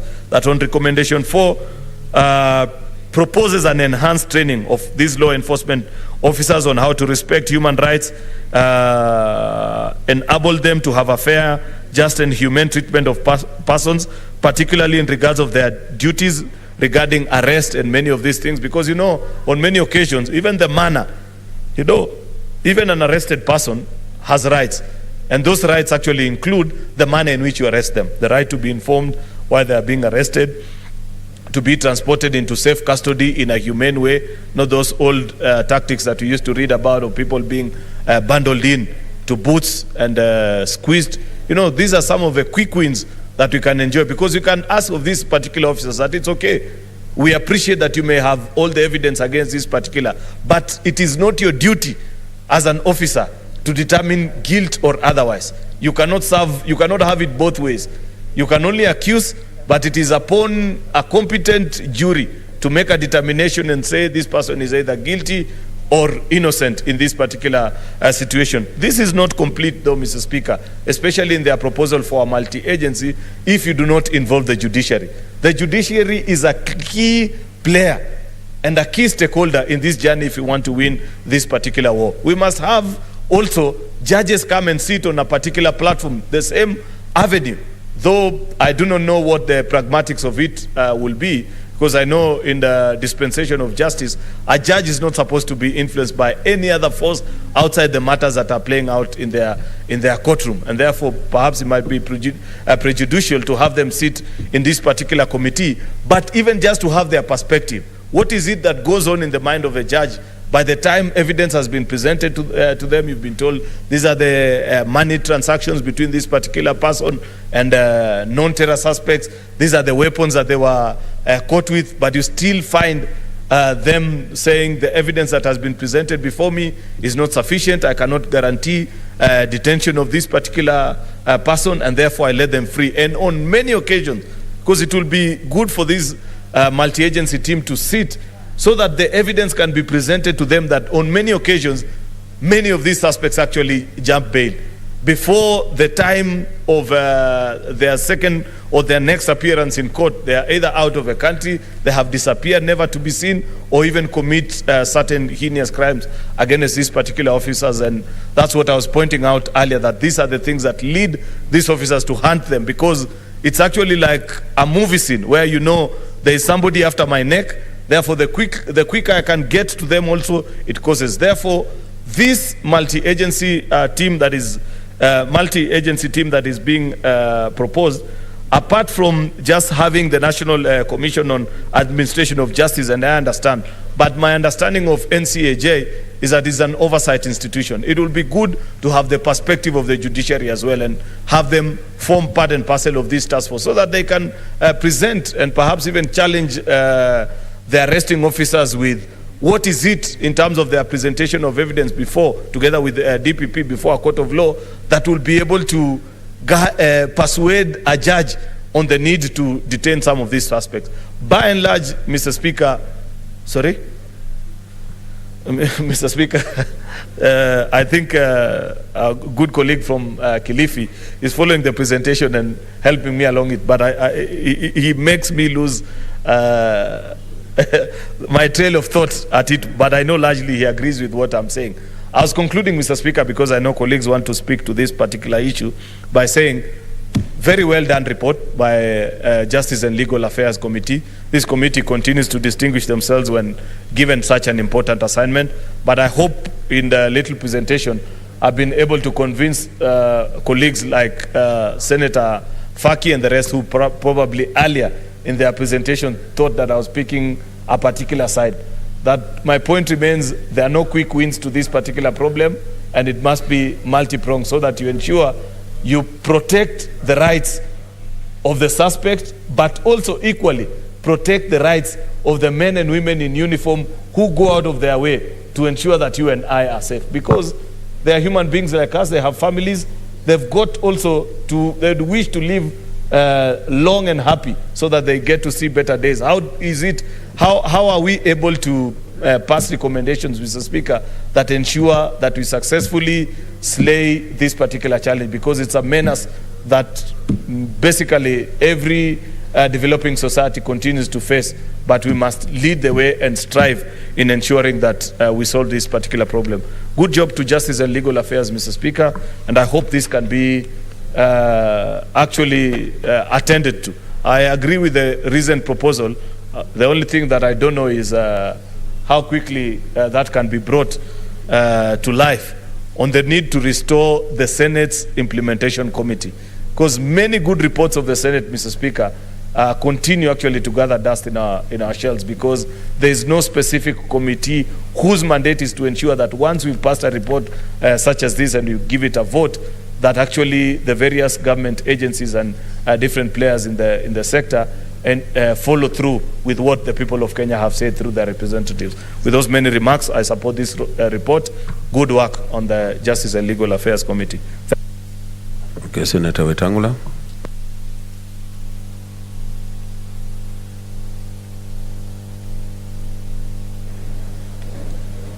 Thank you, Mr. Speaker, for giving me an opportunity to join colleagues who have contributed to this report. First and foremost, I salute the committee led by a distinguished colleague, Senator Omogeni, and a committee that has, I think, the highest concentration of lawyers in this House. Okongo Omogeni, a lawyer, Amos Wako, a lawyer, former Attorney General James Orengo, Fatuma Dulo, Kilonzo Jr., Irun Kangata. The only non-lawyers in the committee are the Bishop and Honorable Sakaja. But I'm sure... Maybe the Bishop was praying for the, for the committee. I'm sure by osmosis the Bishop is now as consummate a lawyer as Okio Mutata is. There's a point of information from Senator Omogeni. Yeah, so I just want to correct my good friend, Senator for Bungoma, that Senator Pogisho is not a member of our committee. Senator Pogisho.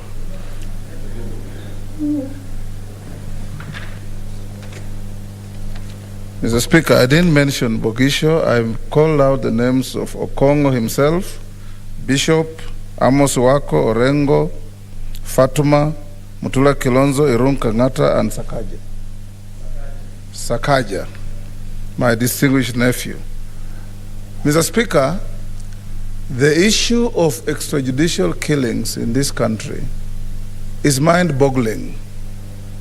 It's mind-boggling because we have lost a lot of people who, in Mexico, they call it disappeared without a trace. There is even a famous movie called Without a Trace, where people just vanish and nobody gives answers when questions are asked. In this country, Mr. Speaker, we have no shortage of laws, we have no shortage of institutions to protect human rights, to protect individuals, protect their lives and property. We have enough laws, we have enough institutions. In fact, Mr. Speaker, some of the institutions are actually overlapping in mandate in trying to protect the lives of Kenyans. But this notwithstanding, Mr. Speaker, looking at this report and the catalog that runs through, it tells you that the more we talk about this situation, the worse it becomes. It doesn't seem to be improving. And extrajudicial killings have been part and parcel of our public life in this country right from independence. And we have to get to a place where we have to stop it, Mr. Speaker. When you go to the coast where distinguished Senator Faki represents Mombasa and my brother, the retired judge, represents Kwale, you meet families that have long stories to tell, how their children are arrested and then they never appear again. My distinguished colleague Faria is telling me, even in Northeastern. In fact, it's across the country. But the worst of these disappearances have been recorded from the coast region. In the context of fighting crime, Mr. Speaker, it cannot be condoned that in the process of fighting crime, you commit more crimes along the way. Then that does not help society. I agree with the recommendation, Mr. Speaker, recommendation number 4, enhance training of law enforcement officers in the respect of human rights. Mr. Speaker, it does appear when you compare with other jurisdictions, somebody keeps on joking that if you are in London or in more developed countries, when you have a problem and you see a policeman, your problems get solved. In Kenya, when you are in problems and you see a policeman, your problems multiply. Because, Mr. Speaker, things don't work the way they should. We have gone through cases, Mr. Speaker, even when we were at the university, where you encounter the police and the first question they ask you is, how much money do you have? If you have no money, they frame you as a rogue and vagabond, just because you don't have money. Luckily, that crime was edited out of our criminal law justice system, and now they use other methods. People have been shot.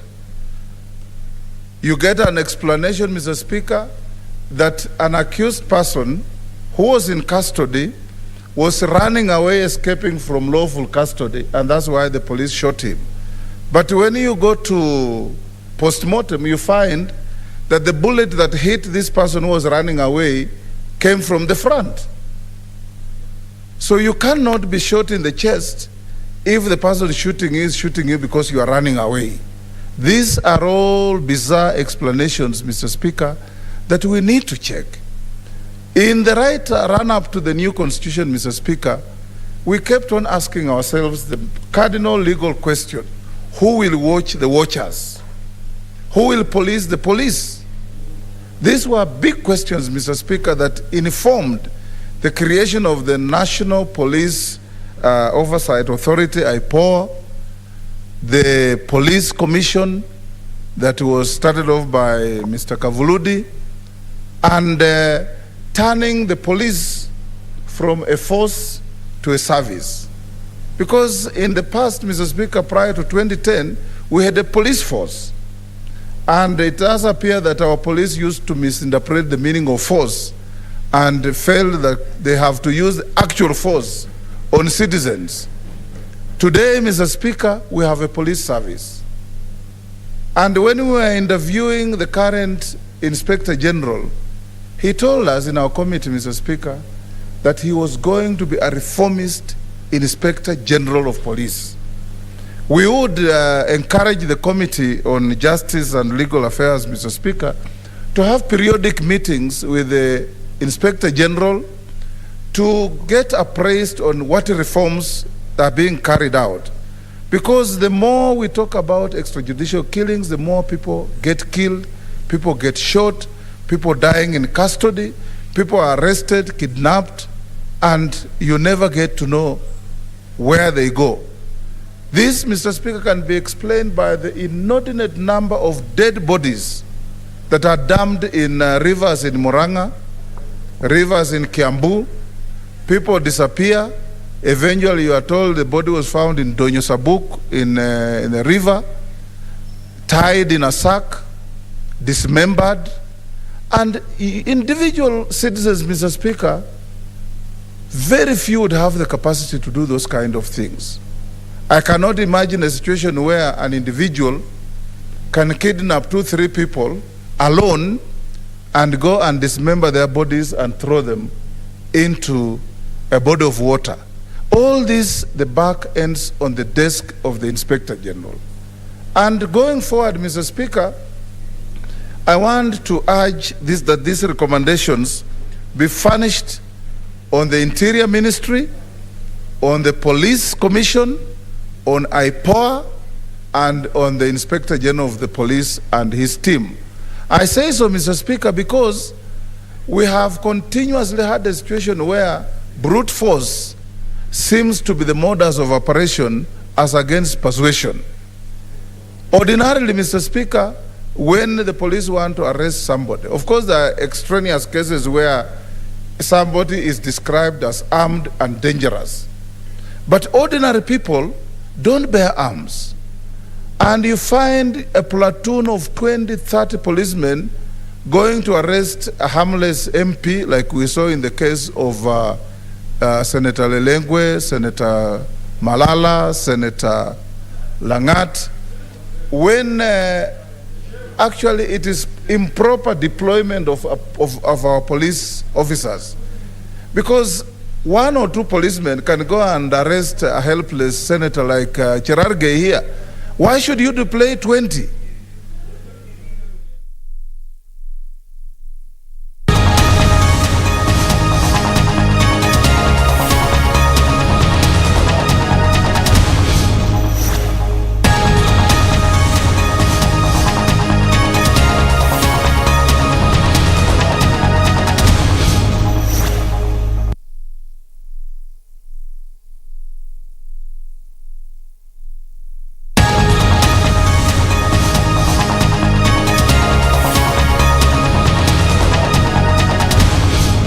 Audit, accounting, fraud investigation.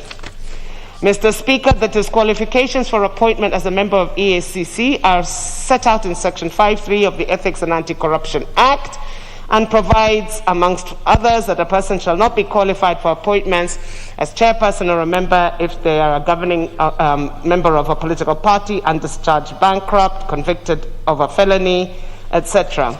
The Constitution in addition sets out certain requirements regarding the appointment of persons to public office, in that the state shall take legislative and other measures to implement the principle that not more than 2/3 of the members of elective appointment bodies shall be of the same gender.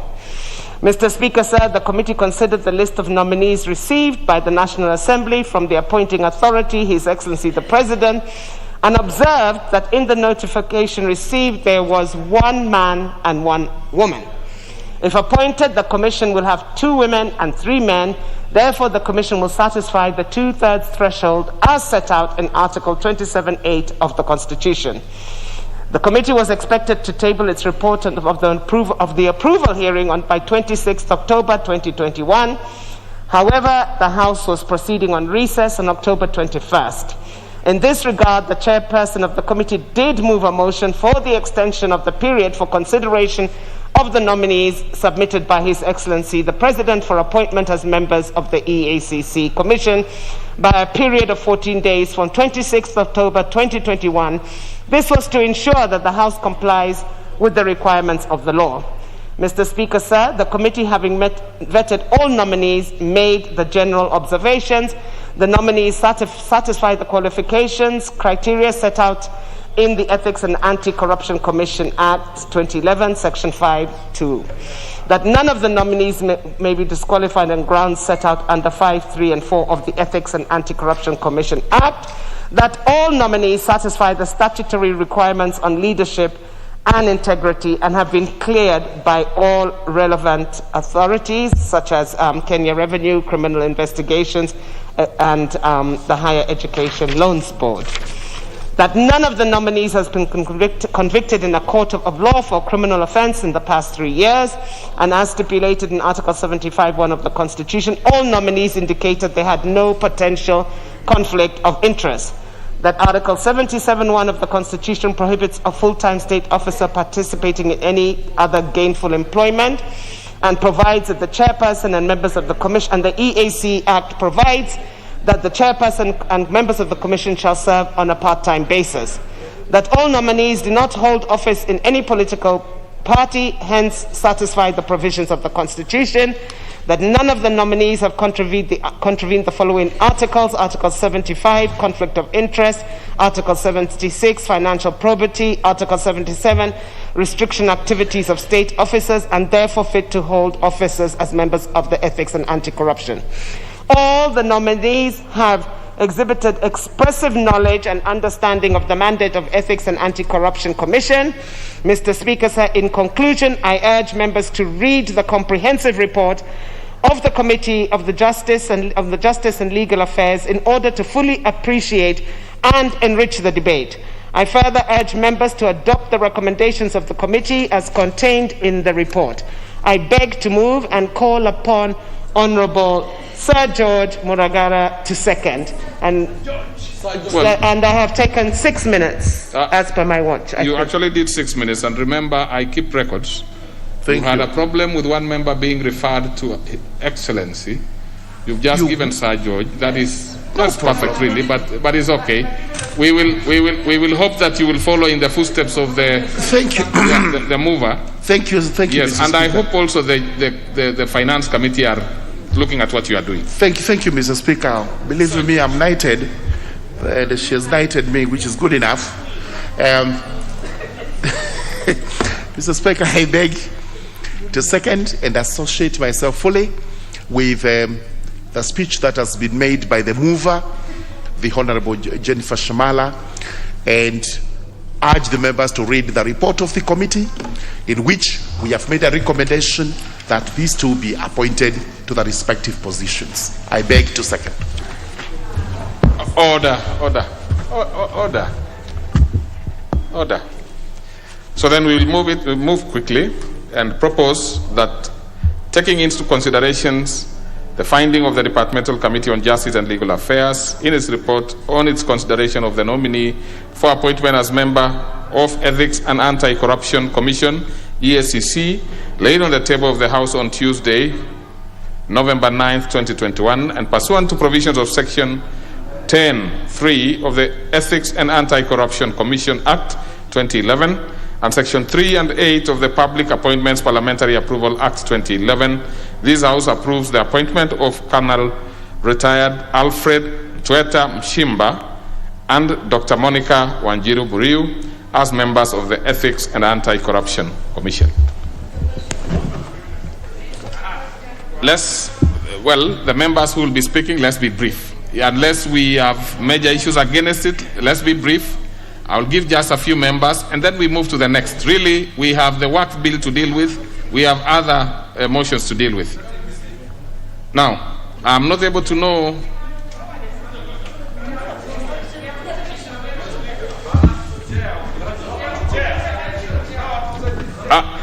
Let me give a few members. Really, I think it would make a lot of sense. Let's have Honorable TJ, and please be brief. Honorable TJ, I know, Chair, Mr. Speaker, sir. I'll give a few members. Really, don't you worry. Mr. Speaker, sir. Don't you worry. I mean, we have the anti-corruption crusaders in this house and others, and members who can.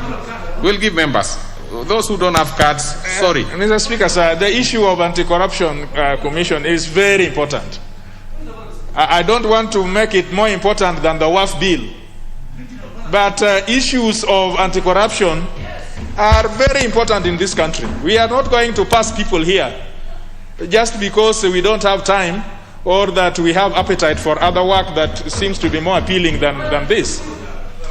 And I'm very I'm concerned, Mr. Speaker. Honorable TJ, and you know... Mr. Speaker, with a lot of respect, Honorable TJ, please, you know, the more you talk about other things, the fact that you've been given an opportunity is to say that you have something important to say. And I know you have. I do. So proceed, Honorable TJ. Let me just also tell the House that it wouldn't be proper not to hear from the chair.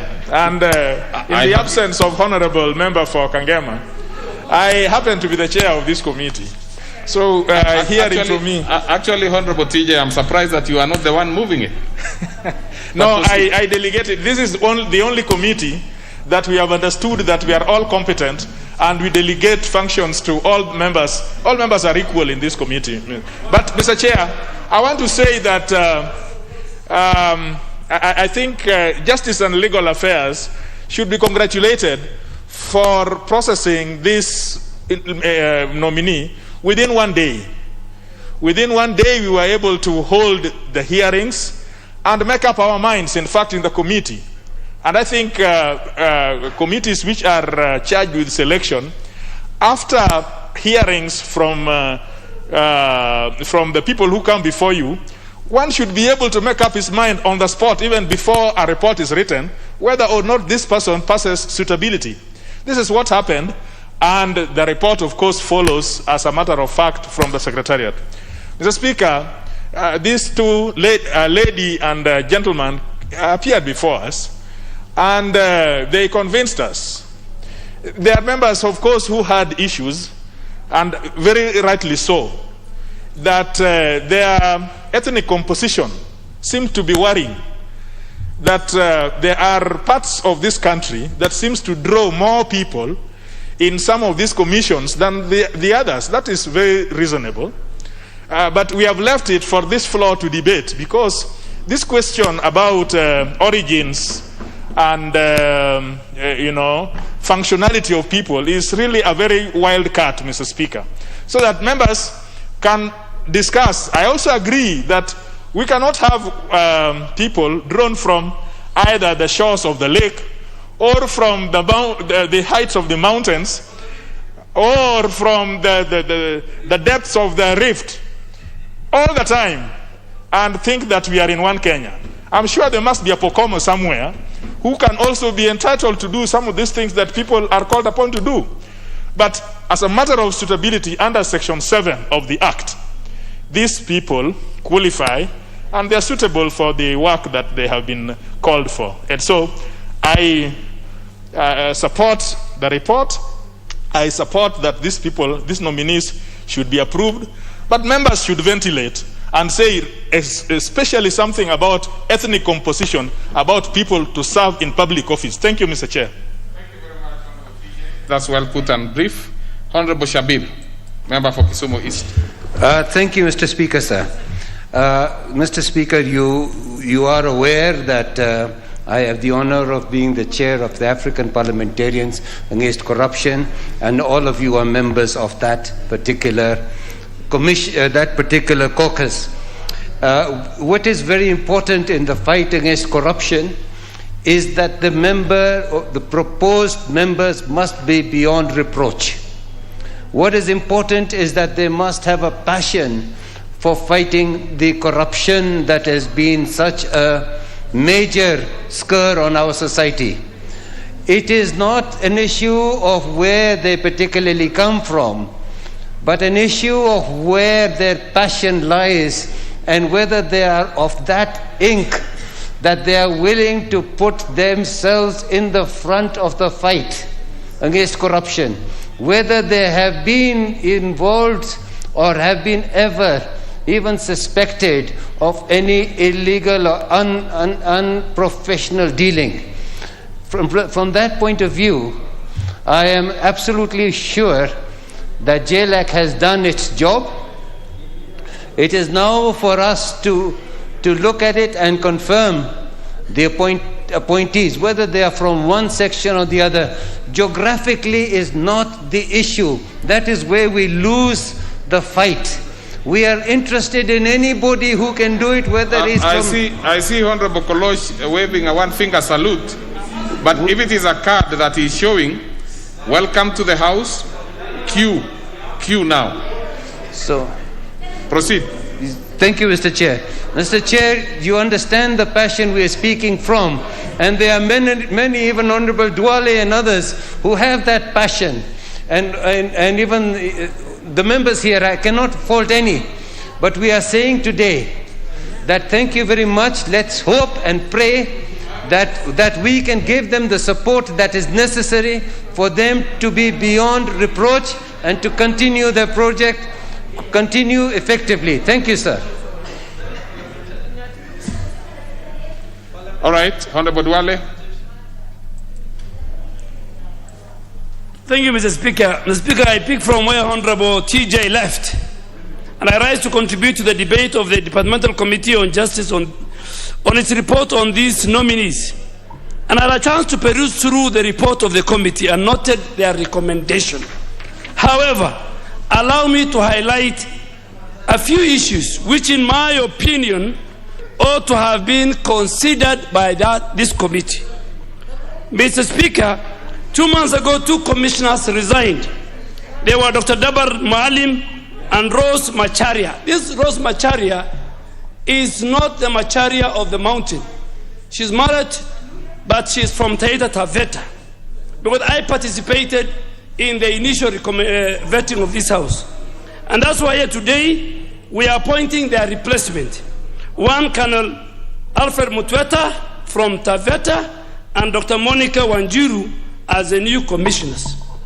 Mr. Speaker, looking at the recommendations of this committee, to what extent this House, and I want the House to listen to me, can we say that the dictates of Article 232 of the Constitution has been complied with? And in particular, 232(1)(h), which provides one of the values and principles of public service which apply to all state organs is that there should be the representation of the Kenyan diverse communities. That is the Constitution. It's not Honorable Duale saying it. Assuming this House approves the 2 nominees, can we say we have complied with the Constitution fully and agreed with Article 232, Sub-Article 1(h)? I dare say no. Further, Mr. Speaker, Article 232(1), Roman 1 and 2 of the Constitution of Kenya provides that members of all ethnic groups should be afforded adequate and equal opportunity for the appointment in public service. That is the Constitution, Mr. Speaker. If we approve these 2 nominees, will this House be compelled or complied with the dictates of Article 232, Sub-Article 1, Roman 1 and 3 of the Constitution? I dare say no. Will the fully constituted commission of EACC, Mr. Speaker, reflect a representation of all the ethnic groups, and shall we have afforded Kenyans from all types equal opportunity for appointment in this commission? I dare say no. Mr. Speaker, it is worth noting that Article 10 of the Constitution of Kenya calls upon this House, this august House, in making decisions to comply with the national values and principles of governance. One of the national values and principles is inclusiveness, non-discrimination, and protection of the marginalized communities. How come that Dr. Dabar was replaced from either the people of the Rift Valley or Western or the mountain? How can we have? And Mr. Speaker, the problem in this country is that we talk about national unity in a very deceptive way. We have a country where the president, the chief justice, the speaker of the National Assembly, the central bank governor, the commissioner general of KRA, the chief of defense forces, the attorney general come from one part of the country. This is not the Kenya that Honorable Raila Odinga, I'm sure in the Azimio like Kenya, is contemplating. And that's why we say, let us walk the talk. Let us say it the way it is. Let us not sugarcoat, and Honorable TJ has said it. Mr. Speaker, I think the manner in which EACC, before I say that, if we approve these two nominees, it will be contrary to Article 10 of the Constitution on national values. And this commission, if this House approve and fully constituted, then it has not complied with Article 10 of the Constitution. Mr. Speaker, I think the manner EACC has been operating, a lot of us here will say EACC did a good job, but have we completed the war on corruption? This is the commission, and I'm told the remaining commissioners, including Archbishop Obukala, are leaving office in December when their term comes to an end. But having even said that, Mr. Speaker, on a light note, someone told me some time back, if an archbishop could not fight corruption, who are we? You know, we appointed an archbishop to head this institution. Well, we can give up. We need to revive the integrity of this country for the future of our children. We need to rethink the fight against corruption. We need to have brave men and women who can restore order in all government offices and parastatal. Mr. Speaker, and Honorable Speaker, let me say it. To this end, allow me to conclude by quoting the 16th President of the United States, the great Abraham Lincoln, who once said, and I quote, Mr. Speaker, with your permission, "Character is like a tree, and reputation is like its shadow. The shadow is what we think as the people of Kenya.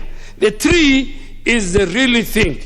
We need an ethics and anti-corruption commission that can fix both the tree and the shadow. Only then we shall have fixed the character and the reputation of our country. As of now, EACC, in my honest opinion, is limping and whining. And Mr. Speaker, we are not guests of anybody. Everybody must respect the Constitution. We are not a house that is going to rubber stamp. Contrary to Article 10 of the Constitution, I oppose, and I say somebody should go to court and challenge this on the basis of Article, if the House approves, on the basis of Article 10, on the basis of Article 232, subsection 1, Roman 1, and Roman 3.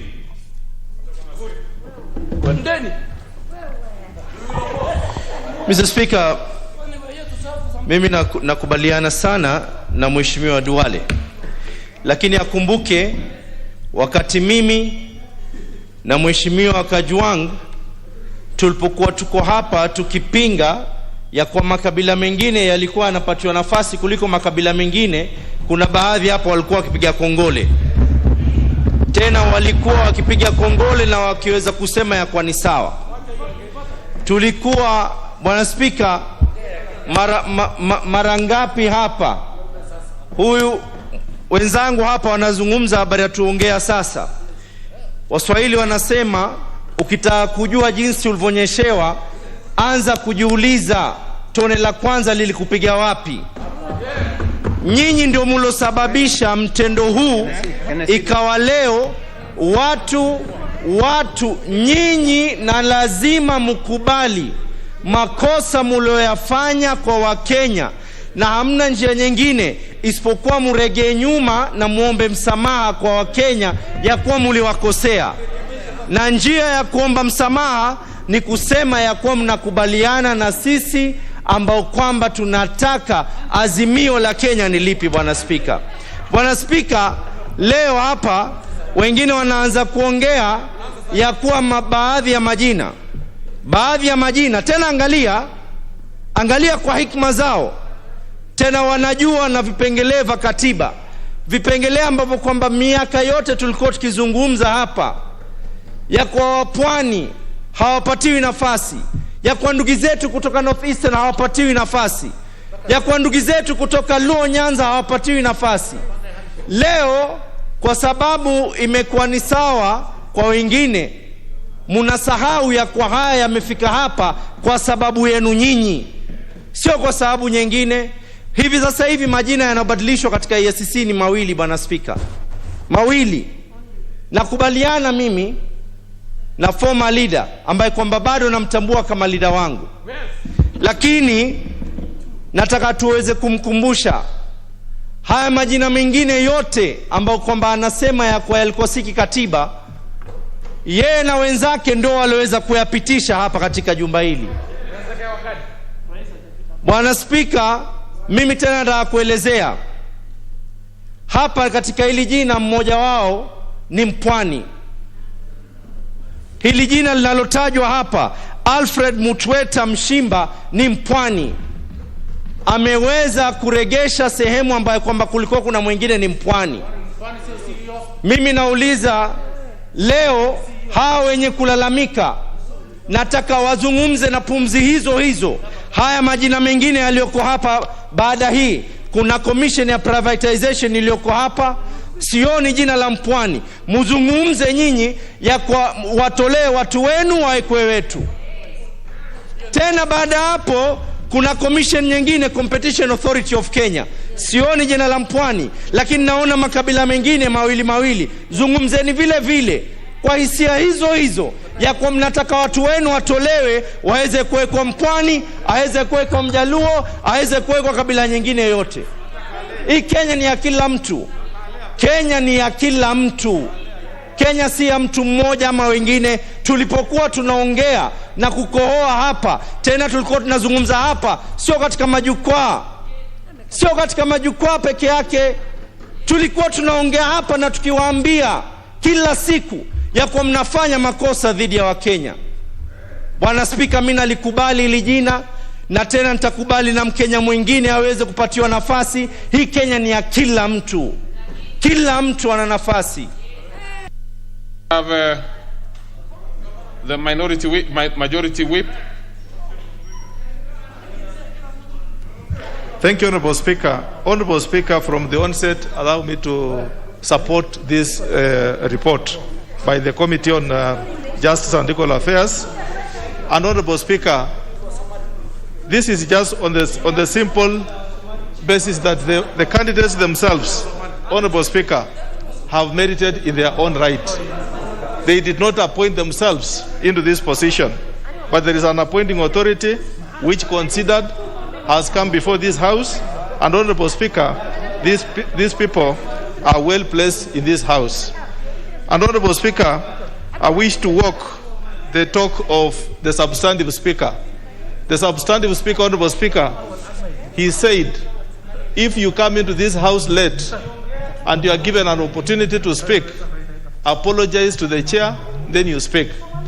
I wish to refer to the former majority leader who taught me the first standing order when I came into this House. The Honorable Speaker, he has said various Kenyans, very many Kenyans he did mention, the Central Bank of Kenya governor and all others who seem to be aligned on a particular community, Honorable Speaker, that indeed I was his supporter and we voted for them in this House. We've all passed them and they are duly in their positions, Honorable Speaker. Therefore, Honorable Speaker, notwithstanding that Aluya is not on list number 1 of EACC, but it also appears that he is on the next group, Honorable Speaker. My good friend, I gave you time to speak. If you don't mind, let me also say. Therefore, Honorable Speaker, the fact that Aluya is not on this, but he appears on the second. And Honorable Speaker, whereas I agree that, yes, let's look at the comparison in terms of the 42 or 43 tribes. But on this one, especially on the basis of this one, Honorable Speaker, it is purely aligned. And when you look at whoever has come in, immediately the predecessor has come from the coast, Honorable Speaker.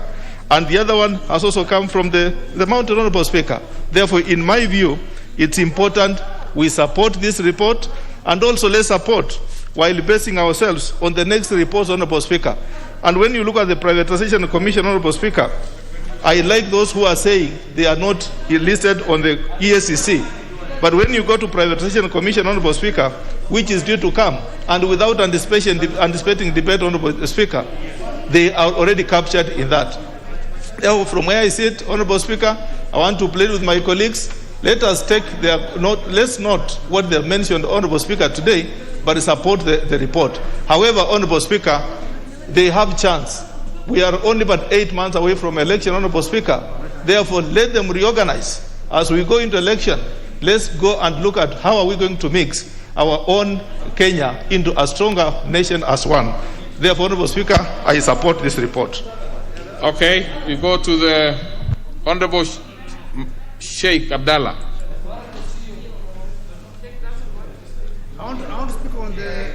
You want to speak to the other one? Then it means we are going to the honorable members. We still have others. We probably will be asking the mover to respond now. Honorable Millie Odhiambo. Other members, I mean, we cannot... thank you, Mr. Speaker, for giving me this... all our time. We have many other commissions coming up to discuss. Thank you, Mr. Speaker. Mr. Speaker, thank you for giving me this opportunity. Mr. Speaker, let me take this chance to say I support, even though I don't know these people personally. Mr. Speaker, in supporting, I think it has been notified that when you look at the commissions in totality, we need to see whether we have the face of Kenya. Sometimes it may be difficult to see in one commission whether you have the face of Kenya.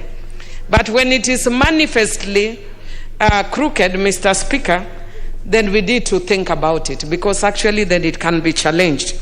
So, Mr. Speaker, I would also then just want to say that one of the things I'm happy about is that we are considering gender representation and equality, Mr. Speaker. Mr. Speaker, I just wanted to say one thing, that even as these people are taking, and I'm hoping that we'll be able to pass them, that, Mr. Speaker, I am concerned about the growing politicization on the fight against corruption. Mr. Speaker, I want to go on record on the floor of this House that the bodies that are fighting corruption are increasingly being politicized as we go towards elections. Mr. Speaker, I raised it on the floor of the House last year that the Suba North constituency was actually given an order that there is a loss of money which had not even been released, Mr. Speaker. So how can there be loss of money that has not left Nairobi to go to the constituency? Mr. Speaker, yet again, we are having a situation where the Ethics and Anti-Corruption Agency, over the same issue, is raising concerns in Suba North constituency. And Mr. Speaker, the good thing about being correct in what you do is that you will not be fearful about raising them. So I want to tell Ethics and Anti-Corruption Agency, we have thieves in this country. Go for them. Stop looking for ants where there is no issue. Mr. Speaker, I am urging the EACC that if they do not stop politicizing the fight of corruption in my constituency, then I am going to meet them in court. Nobody has sued them, but I, Millie Odhiambo Mabona, I will sue them for politicizing the fight against corruption. Me, I don't joke, I take people head on, especially because I know members, I know people in my constituency by name, the dates they have taken money, how much money they've taken. I want ethics to know that they are not the only investigative arm. I am also an investigator. So the same information they have, I have. And I will take them head on, Mr. Speaker. So even as they go to fight corruption, you cannot be telling my constituency they have stolen money which has not reached Suba North. Mr. Speaker, some of these people are crazy. I think I'm going to raise an issue next week before the floor of this House, where we are even being told that we have given money to a school which is supposedly non-existent, and the ministry has alerted the school has been in existence since 1974. Missouri Primary in Mfangano is in existence. So I want to urge ethics and anti-corruption, do your work. Look for the thieves, stop harassing people. Thank you, Mr. Speaker. What is it, Honorable Omlele?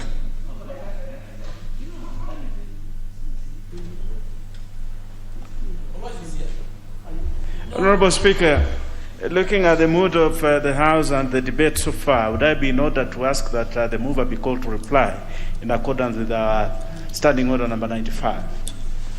Well, I don't think I have a choice there. The Honorable Omlele rises on the relevant Standing Order. Members, take your... and requested that the mover be called upon to reply. And I put the question that the mover be called upon to reply. Will as many as other opinions say aye? Aye. And as our counter opinion say nay? Nay. The ayes have it. Mover.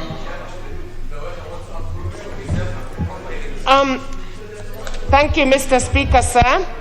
I think that the special motion has been deliberated extensively, and with those few remarks, I beg to reply. Very well. Honorable members, we will move to the next order because of some circumstances that will have to be have this one considered. The question be put in the next sitting.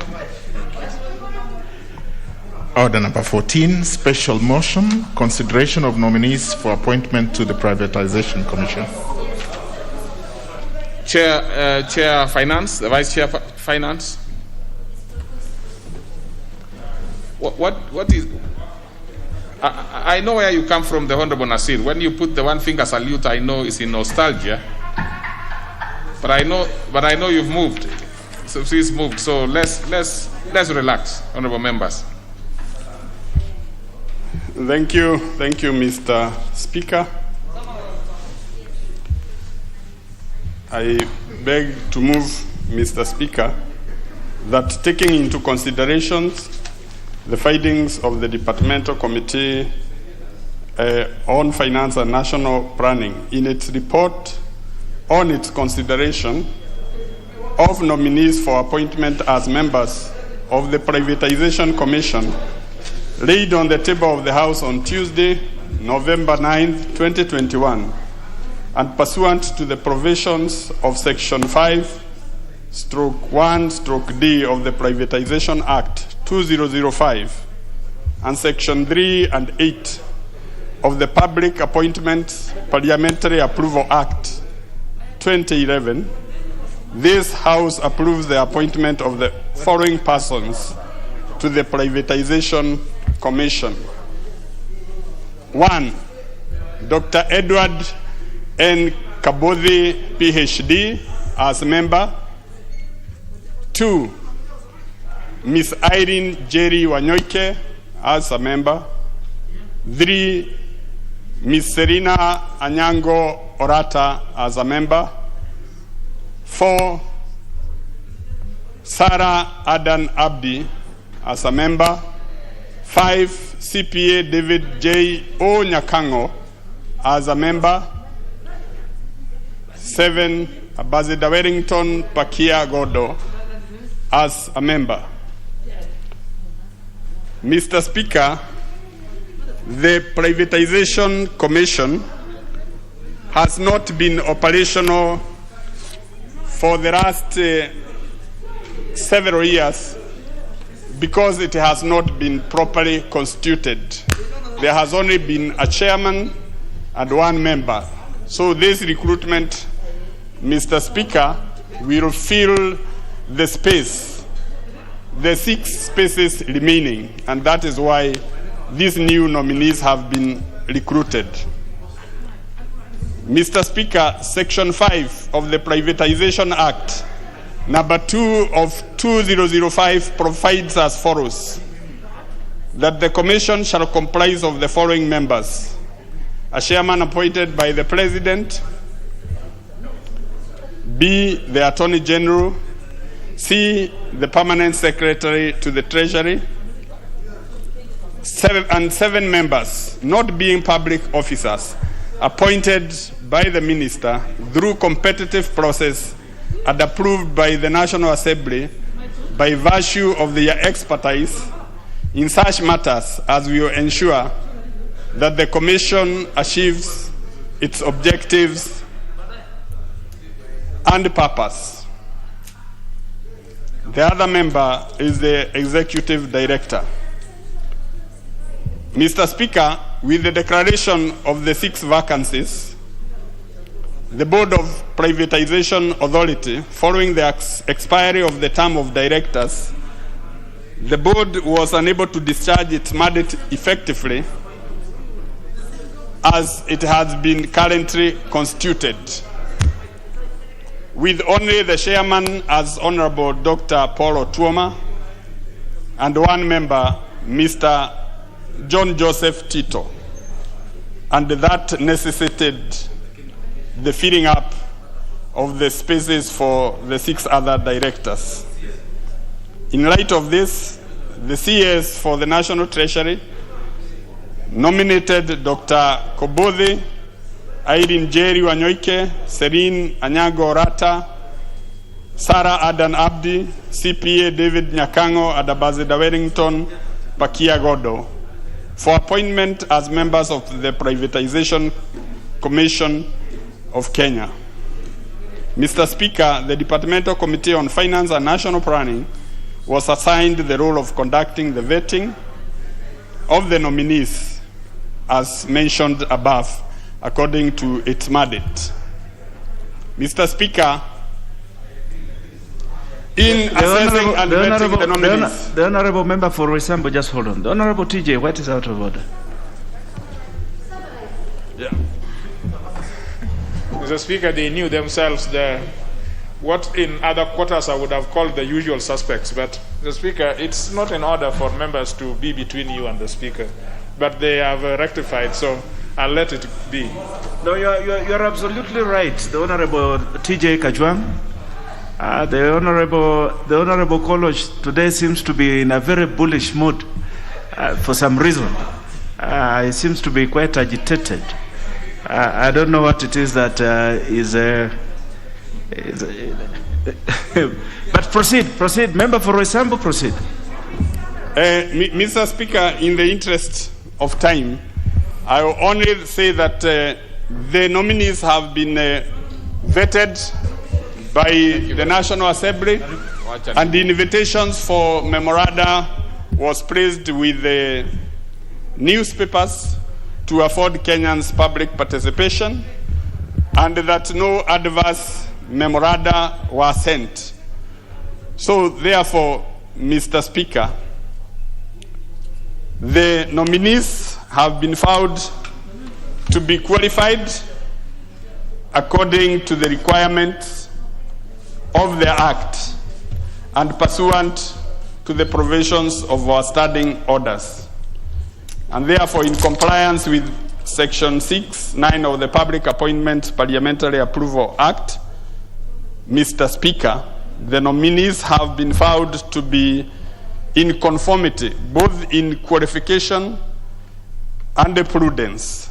And therefore, Mr. Speaker, this House requests and urges members to vote and to recommend and to support the recommendations of our committee in supporting Dr. Edward Kabudho, Ms. Irene Wanyoike, Mrs. Serena Orata, Mr. Sarah Abdi, CPA David Nyakango, and Ambassador Wellington Godo as members of the Privatization Commission, and having considered the suitability and capacity and the integrity of the nominees, and pursuant to Section 8(2) of the Public Appointments Parliamentary Approval Act, number 33 of 2011, the committee recommends that the National Assembly approves the nomination and subsequent appointment of the 6 nominees to the position of the Director of the Board of Privatization Commission. And in supporting Mr. Speaker, I wish to invite the Honorable Gishui to second. Thank you, Mr. Speaker. Honorable Gishui. Thank you, Honorable Speaker. I wish to associate myself with the report on Privatization Commission on the nominees, and I wish to state that they are all qualified. The issue of gender balance, regional balance was observed, and the same was complied with. I therefore wish to second.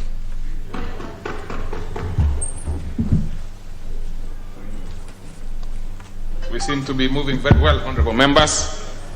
So then I propose the question, which is that taking into consideration the findings of the Departmental Committee on Finance and National Planning in its report on its consideration of the nominees for appointment as members of Privatization Commission laid on the table of the House on Tuesday, November 9, 2021, and pursuant to provisions of Section 5(1)(d) of the Privatization Act 2005 and Section 3 and 8 of the Public Appointment Parliamentary Approvals Act 2011, this House approves the appointment of the following persons to the Privatization Commission. 1. Dr. Edward N. Kobuthi, PhD. Irene Njeri Wanyoike, 2. 3. Celine Onyango Orata. 4. Mr. Salah Adan Abdi. 5. Mr. CPA David J. O. Nyakongo. And 6. Ambassador Wellington Pakia Godo. We'll start with the Honorable Fatuma. I don't know why it is reading here Fatuna, but it is Fatma Gedi. Thank you very much, Mr. Speaker. I'll be brief. I want to take the opportunity to thank the committee for the job well done. Mr. Speaker, reading and looking at the report, indeed, and listening also to the mover and the seconder, that the nominees before us are all qualified. There is a regional balance. There is issue of gender that have been considered. Mr. Speaker, I must say this, and there's something you're saying that is not good. Even Somalis have a right.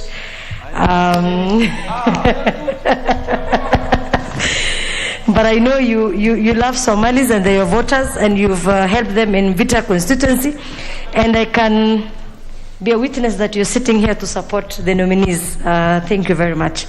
Mr. Speaker, one Salah Adan Abdi comes from Wajir County. I want to take this opportunity to thank His Excellency the President and the Minister for Finance for giving this young man the opportunity to serve in this Privatization Commission. Looking at his education background, Mr. Speaker, he has a master's degree and Bachelor of Human Resource Management from Kenyatta University. Mr. Speaker, of course, from marginalized and minorities communities, and from Northeastern and Wajir. It's a great honor, Mr. Speaker, because getting people from those areas really who have such wonderful experience and qualification, Mr. Speaker, are very rare. And Mr. Speaker, this is a person who has served as a CEC in the last county government of Wajir. They have, but they are very also rare. My former leader. Let's not exchange on the floor, really. I mean, let's give a honor, Mr. Speaker. It's a honor. order, let's give Honorable Getty time to, summarize whatever she's giving. Really, if anybody has a different opinion, we will give them opportunity to say. Mr. Speaker, of course, my point I was taking home is he served as a CEC Finance in Wajir County. Under his docket is when Wajir has really transformed. Wajir was in the map for being number one. So it's one person that I know who will deliver and who is passionate for whatever he'll be given. So, and also Mr. David, who is also who I know, Nyangangong, he's also one person I know that he'll going to take this responsibility seriously, and he will serve with passion and diligence, Mr. Speaker. With that few remarks, Mr. Speaker, I want to urge also the House to support these nominees since they're all qualified, looking at their qualifications. There is regional balanced. There is also issue of gender that have been, as a woman, I'm very happy, and I want to congratulate one Celine Orata for this position, Mr. Speaker. I thank you for the opportunity. Thank you very much. We go to the member for Mukurweini.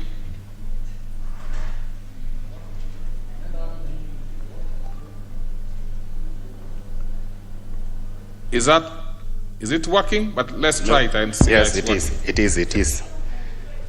Thank you, Honorable Speaker. I stand to support the report. And Mr. Speaker, I want to say that the appointment of these members to the Privatization Commission is timely, given that it has been operating without the required number of members. Mr. Speaker, when I look at the report tabled by the Finance Committee, I want to say that I have no doubt that the Finance Committee is competent to do its work, and having received no adverse report on any of the appointees, then it means that these people are ready to work for our country. They are competent, and they are the right persons to fill up those positions. Mr. Speaker, when I look at the list represents the face of Kenya. These are people who have been appointed by the minister by virtue of their expertise. And I want to say that the members who have been appointed in this committee are quite competent in their own areas of specialization. Mr. Speaker, in particular, I'm more interested in Madam Irene Jerry Wanyoike, who comes from Mukurweini. I have known her for many, many years. This is a lady who has served this country with diligence. This is a lady who has served this country quite well.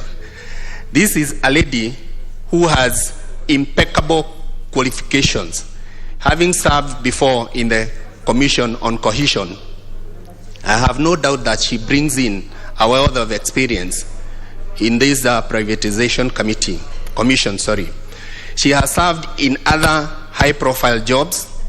She has all along been a public servant, and I believe that Madam Irene will serve diligently in this commission. Particularly also, it's good to point out that when she served in the Cohesion Committee, she left very high standards. She left an indelible mark, and I believe that with her wealth of experience, she's going to serve this commission diligently. More particularly, I also want to congratulate her for having secured this slot. As a member of Parliament for Mukurweini and as a daughter of Mukurweini, I want to congratulate her. I support. Yes, we have the member for Luanda.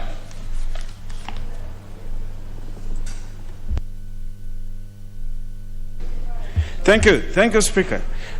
Speaker, I want to support this, the report of the Finance Committee.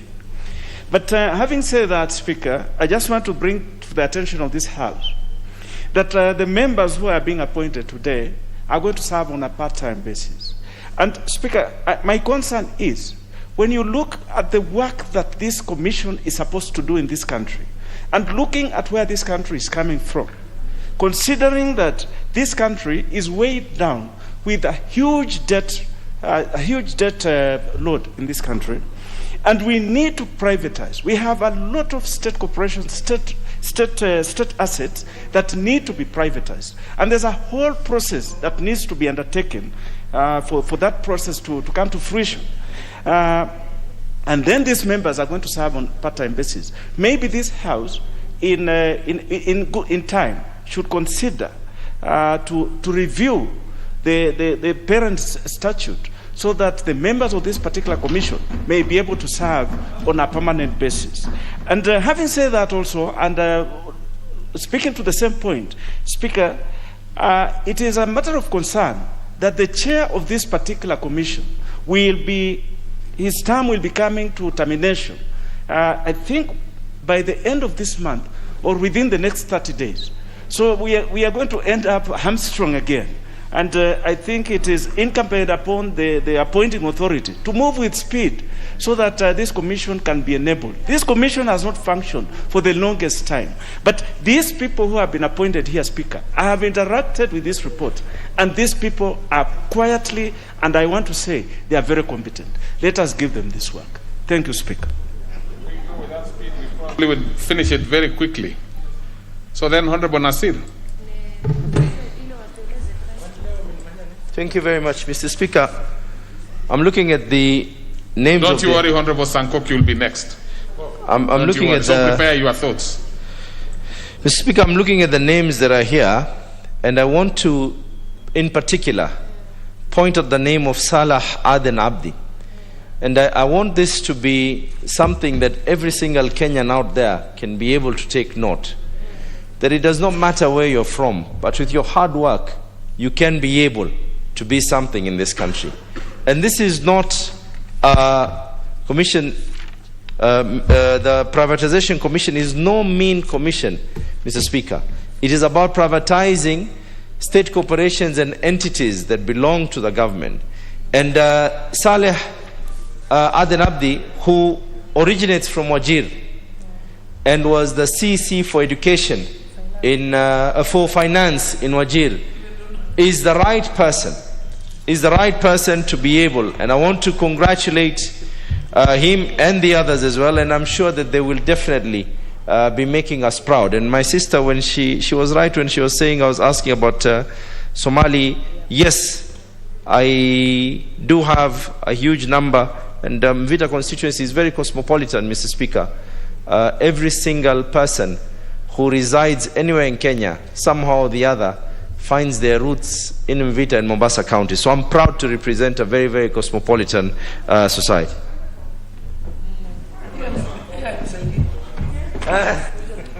Honorable Sankok. Thank you very much, Honorable Speaker.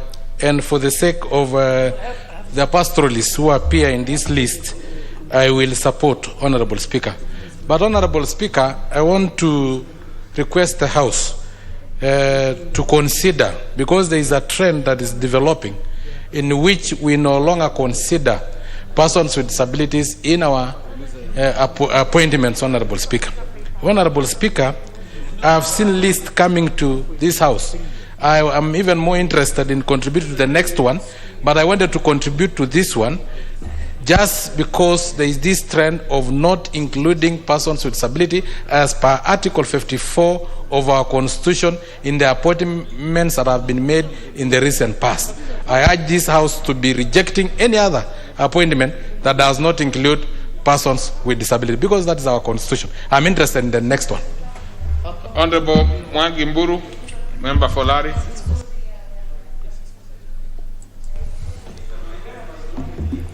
Honorable Speaker, I beg to support the nominees.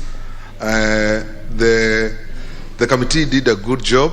I think they have considered all the diversities. They have considered the tribal balances and regional balances.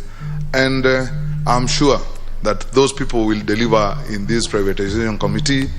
Although it is part-time, as our Speaker has said, and they don't have to work full-time, but I'm sure they'll deliver to their mandate. And with those few remarks, I really support the work of the committee. Thank you. Honorable Doyo. Honorable Speaker, I thank you very much. From the outset, I join my colleagues who are hailing the composition that reflects regional balance in this Privatization Commission, and that is reflective of the dictates of our Constitution. So it is something that we have to praise the committee together with the appointing authority for coming up with these names. But Honorable Speaker, stepping back a bit, I'm perturbed that when it comes to this matter, people are very happy that at least there is regional balance. Some of our political persuasions in this House have been given an opportunity in the recent past, and they quickly retreat to their ethnic cocoons and get people from their ethnic inclinations to take up jobs in government. Yet no one has raised a finger over this imbalance. So if this is the trend that we are going to develop as a House, then regional balance must form an integral part of any suitability for qualifications in government jobs, Honorable Speaker. Honorable Speaker, I come from the Sugar Belt. And when this Privatization Commission was birthed, the main idea was to have sugar companies, together with other non-performing government entities, to be privatized so that we do not continue to see wastages and pilferages and financial impropriety that has permeated the systems for way too long. When this came into being more than 3 years ago, Honorable Speaker, us from the Sugar Belt region had a lot of hopes that for once our sugar matters will be addressed. Honorable Speaker, it is long since sugar companies such as Muhoroni, Chemelil, Zoea, Sony, and other government sugar millers made any profit. Yet private companies continue to rake in lots of revenues with a very expanded revenue streams, including manufacture of power, which was hitherto done by Mumia's Sugar Company. So, Honorable Speaker, if this Privatization Commission will be in place in a few days to come, I would suggest that these sugar companies that have been the livelihoods of so many people would then be quickly privatized so that for once they can reclaim their lost glory. But it is more disturbing that private entities do better than government agencies. Is it because we appropriate funds for them even when they do not make any profits? Or do we need to inject a new impetus in terms of personnel? These are areas that we need to quickly consider as the Privatization Commission takes shape in few days to come. And for that, I thank you very much, Honorable Speaker. What is it, the Honorable Shamala? Mr. Speaker, sir, I rise under Order 95 that the mover be called on to reply. I think it has been sufficiently debated, this particular issue. Well, it's very difficult for me to gauge the mood of the House in any other way other than putting a question to that. So, honorable members, the Honorable Jennifer Shamala rises on the floor under the relevant standing order and requests that the mover be called upon to reply. Now, and I put the question, which is that the mover be called upon to reply. Will as many as of that opinion say aye? Aye. And as of our contrary opinion say nay? Nay. The ayes have it. So we have the mover, please reply. Order members, I hear the two members up there. You will be considered in the next one. Please proceed. Thank you, Mr. Speaker. I want to thank members for supporting this motion and for applauding the consideration by the committee that many regions have been considered in the nomination and that Jeddah has also been considered. I also want to assure them that this committee has recommended that the Act also be amended to increase the term of service of directors of the Board of Privatization Commission to 6 years and to make the board full-time. With those few remarks, Mr. Speaker, I beg to reply. Very well. We also are not going to put the question until the next sitting. So next order. Order number 15, special motion, consideration of nominees for appointment to the Competition Authority of Kenya. That's again the chairperson, Committee on Finance and Planning. Let's keep the spirit, please. Proceed. Thank you, Mr. Speaker. I beg to move that taking into consideration the findings of the Departmental Committee on Finance and National Planning in its report on its consideration of nominees for appointment as members of the Competition Authority of Kenya, laid on the table of the House on Tuesday, November 9th, 2021, and pursuant to the provisions of Section 10, Paragraph 2 of the Competition Act 2010, and Section 3 and 8 of the Public Appointment Parliamentary Approval Act 2011, this House approves the appointment of the following persons to the Competition Authority of Kenya. 1, Ms. Rina Munuve as a member. 2, Ms. Arome K. Ashayo as a member. 3, Dr. David Wanyonyi Wanyama as a member. And finally, number 4, Mr. Abdi A. Mohammed as a member.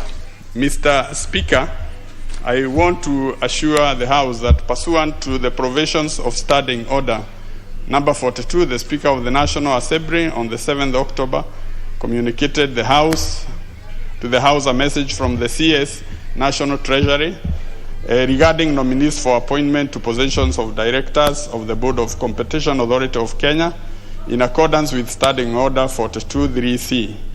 Names of the nominees together with the curriculum vitae were referred to the Departmental Committee on Finance and National Planning to conduct approval hearings. And Mr. Speaker, in compliance with Section 6(9) of the Public Appointment Parliamentary Approval Act 2011, the Clerk of the National Assembly placed an advert on the print media on Saturday, 9th October 2021, and invited members of the public to submit memoranda by written statements under oath on the suitability of the nominees in conformity with Section 6(9) of the Public Appointments Parliamentary Approval Act 2011. And by close of submission deadline, the committee had not received any memorandum contesting the suitability of the nominees. So, Mr. Speaker, 4 posts of the Director of the Board of Competition Authority of Kenya fell vacant, and after their expiry and pursuant to Section 10(1)(f) of the Competition Act 2010, the Minister, the CS, National Treasury and Planning submitted the 4 names to us for vetting and approval. Mr. Speaker, the nominees appeared before the committee on Friday, 22nd October for the approval hearings, where the committee examined their suitability based on criteria set out in the Public Appointments Parliamentary Approval Act 2011, and the nominees were interviewed and their academic credentials, relevant experience, and knowledge of sector issues, leadership, and integrity verified. And based on their performance during the vetting exercise, this committee made the following general observations: that there was regional balance in the nominations, given that all the 4 nominees come from different counties, one from Nyeri and the other from Nairobi, Bungoma, and Madera counties. That there was gender balance in the nominations, because 2 of them are male, the other 2 are female. The nominating authority submitted the report of the interviewing panel that conducted the interviews for the nominees, and hence the committee was able to ascertain that the interview process was competitive. All nominees have been cleared by the KRA on tax compliance, HELB, EACC, DCI, and Office of the Registrar of Political Parties on membership to political parties. And the Competition Authority Act number 12 of 2010 did not provide the process for appointment, the minimum academic qualifications, and years of experience required to appoint one as a director of the Competition Authority of Kenya.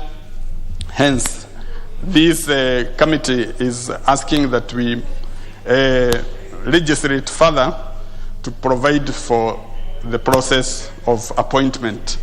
Mr. Speaker, the committee has vetted the individuals and found them fit, and having considered their suitability, capacity, and integrity, and pursuant to Section 8.2 of the Public Appointments Parliamentary Approval Act, the committee recommends that the National Assembly approves the nomination and subsequent appointment of the 4 nominees to the position of directors of the Board of Competition Authority of Kenya. That this committee also recommends that the Competition Act 2010 be amended to outline the process of appointing members of the board and specific minimum academic and professional qualifications and the minimum number of years of experience thereof. That the Act be amended to increase the term of service of directors of the Competition Authority of Kenya to 6 years and to make the board full-time. With those few remarks, Mr. Speaker, I beg to move and request the Honourable Member for Tetu to second. Thank you, Mr. Speaker. The Honourable Member for Tetu. Thank you, Honourable Speaker. Honourable Speaker, I rise to second this motion that seeks to approve the nominees for appointment as directors of the Board of Competition Authority of Kenya, and I wish to associate fully with the report as submitted by the Honourable Chair.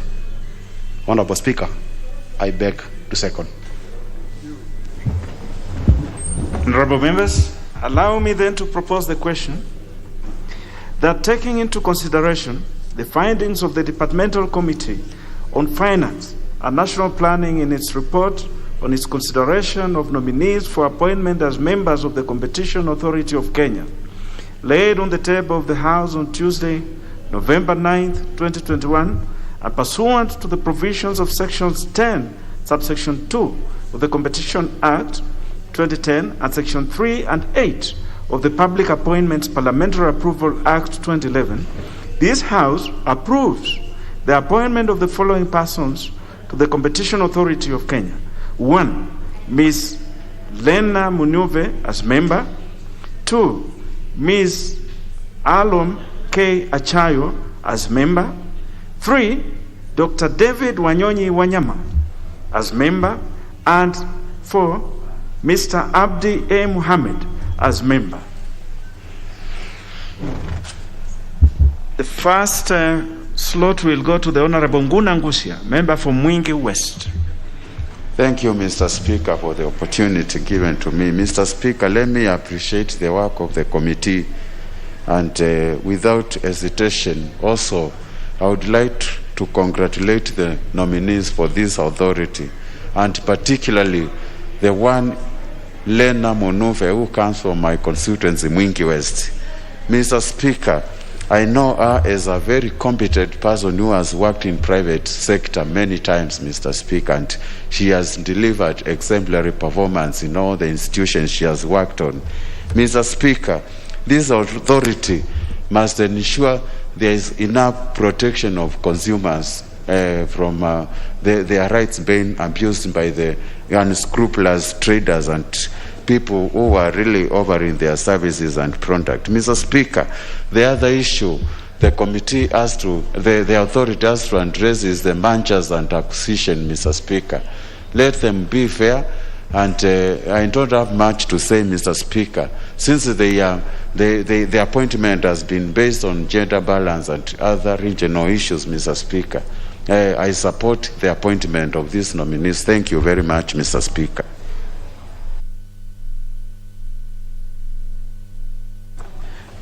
The Honorable Abdullahi Sheikh, member for Mandera North. Thank you, Honorable Speaker. First and foremost, I want to thank the committee for doing a very good job in producing a very good report on the vetting and subsequent appointment of these 4 Kenyans to fill in the positions of board directors in the Competition Authority. Honorable Speaker, these 4 positions are the result of the expiry of other directors that have quit the authority itself. And that tells you that, and I'm sure there could be a number of authorities or commissions that will have people who will quit. But at the same time, I will still urge the government to ensure that those who leave, then we ensure that Kenyans are also absorbed to the same commissions or authorities so that work can continue. Honorable Speaker, one of the nominees is Mr. Abdi Ali Mohammed, is from my constituency, and I can confirm on rather vouch that he is a very hard-working gentleman and who is equal to the task to serve as a board member of the Competition Authority, together with other nominees. And I can assure you that together with his team, once this House approves, which I plead with the House to ensure that the nominees are approved, they will help the Competition Authority to ensure that Kenyans are not cheated, Kenyans are not taken for a ride, because this Competition Authority is a very critical authority in ensuring that the interests of Kenyans are taken care of. So I want to urge the House, and when I look at the entire report, I can see the issue of gender balance is well taken care of. The issue of regional representation is also well taken care of. I can confirm that. So I want to urge the entire House and plead with them to approve these 4 nominees, taking cognizance of the fact that one of the nominees, Mr. Abdi Ali Mohammed, comes from my constituency, and I again say that he's a hard worker and a go-getter. Thank you, Honorable Speaker. The Honorable Mboko Kamis, member for Likoni. Asante sana Mheshimiwa Spika, na mimi nikiunga mkono uteuzi wa Wakenya 4 ikiwemo kina mama 2 na kina baba 2. Na nimshukuru Mheshimiwa Rais, na niseme hii ndio iwe mtindo ya kwamba tunakuwa na 50% kwa 50 kwa kina baba na kina mama katika uteuzi. Mamlaka hii ni mamlaka muhimu sana kwa sababu italinda wale wanunuzi, ama kwa Kiingereza consumers, na pia itaangalia kuweka njia ya usawa katika mambo ya biashara na mambo ya soko, kwa sababu kwa wakati mwingine tunaona kunakuwa na mvutano katika mambo ya biashara ama soko, haswa kama hapa Kenya tumewahi kuona ushindano wa Airtel na Safaricom. Kwa hivyo mamlaka hii ni mamlaka muhimu sana ambayo itaweza kusawazisha kuwe na ushindani ambao ni ushindani mzuri wa kuweza kuendeleza biashara na masoko kwa njia ya usawa. Mheshimiwa Spika, mwenzangu mmoja amezungumzia swala la ndugu zetu walemavu, na mimi pia nataka kutia mkazo ya kwamba wakati tunafanya uteuzi, Mheshimiwa Rais, wafikirie sana hawa ndugu zetu walemavu. Jambo jingine nataka niseme ya kwamba ni wakati mwafaka, Mheshimiwa Rais, hivi sasa lazima upige darubini uangalie, je, jamii ambazo zimekuwa chache katika uteuzi katika sekta zetu za umma ama sekta za kiserikali zitapatiwa kipao mbele. Unapofanya hivyo tutaweza kuwa na usawa ule tunaozungumzia katika katiba yetu. Tutakuwa na usawa kwa kina mama, usawa wa kijamii na usawa wa sehemu zile zote za taifa la Kenya. Nasema hivyo kwa sababu najua mpaka sasa kuna jamii ambazo uwakilishi wao katika sekta za kiserikali, katika nafasi zile za kuweka maamuzi katika serikali, uwakilishaji wao bado ni mchache. Hivyo basi tuweze kuwapatia kipao mbele jamii kama ya Waturukana, jamii kama ya Wadorobo, jamii ya Wamijikenda, Wabajuni, jamii hata ambazo nyingine zinatoka kule kaskazini wa kusini, jamii pia ya Wamasai na Wasamburu, tuweze kuangalia jamii hizi ambazo bado ni chache katika sehemu za kufanya maamuzi ama katika sekta za umma, zitaweza kupatiwa kipaumbele. Na hili litawezekana iwapo tutakuwa na takrimu mahsusi za ukweli za kuonyesha tunafanya vipi ama tunatekeleza vipi katiba yetu ambayo tuliipigia upato ya kuhakikisha ya kwamba kutakuwa na uwakilishaji ambao utachukua sura ya Kenya, na tutakuwa na uwakilishaji ambao tutaweza kusawazisha yale historia zile za nyuma ambazo kulikuwa na jamii zilizotengwa ama zile jamii ambazo ni chache. Mheshimiwa Rais, nataka nikushukuru pia kwa ile tume ya ubinafsishaji, lakini niwaambie tu wale makamishna, tafadhali bandari ya Mombasa isifanyiwe ubinafsishaji. Kwa hivyo Mheshimiwa Spika, naunga mkono mswada huu, na nataka niseme kwa wakati huu kina mama nafikiri tumepata mavuno katika uteuzi. Mtindo ubaki huo Mheshimiwa Rais, kina mama tuwe mbele katika nyanja za uongozi sawia na kina baba, sambamba katika maamuzi na sambamba katika kujenga taifa la Kenya. Naunga mkono mswada huu kwa sababu walioteuliwa wote katika tajriba ya kielimu wamefuzu, katika tajriba ya uzoefu wa kazi wamefuzu, pia katika sura ya 6 ya katiba hawana jinai wala pia hawana makosa ya uhalifu. Hatukuona memorandamu yoyote ambayo imewapatia kashifa ama imesema hawa walioteuliwa wana makosa fulani. Kwa hivyo mimi naunga mkono 100%. Asante Mheshimiwa Spika. The Honorable Nur Sofia, member for Ijara. Thank you, Mr. Speaker, sir, for giving me this chance. Equally, I want to congratulate the committee for their wonderful report on nominating the 4 members. And I want to say that they did a very wonderful job. And personally, I do not know any of the members who have been nominated, the nominees, but I want to congratulate the nominees. What I hear and what I understand from the report presented to this House is that there are people who have integrity, who have done a lot of good job for this country, and it is for us to stand up and support them at this time, Mr. Speaker, because once you do good job for this country, then you are there to continue doing that good job for this country. And we want to say that we are supporting the report because of what we are told, that these are people who have really worked, who have really done marvelous job in different capacity in this country. The other thing that I'm standing up to support is because of the gender balance, regional face of this country. So, Mr. Speaker, I beg to support the report of the committee. Thank you. The Honorable Dr. Umbaka, member for Siaya.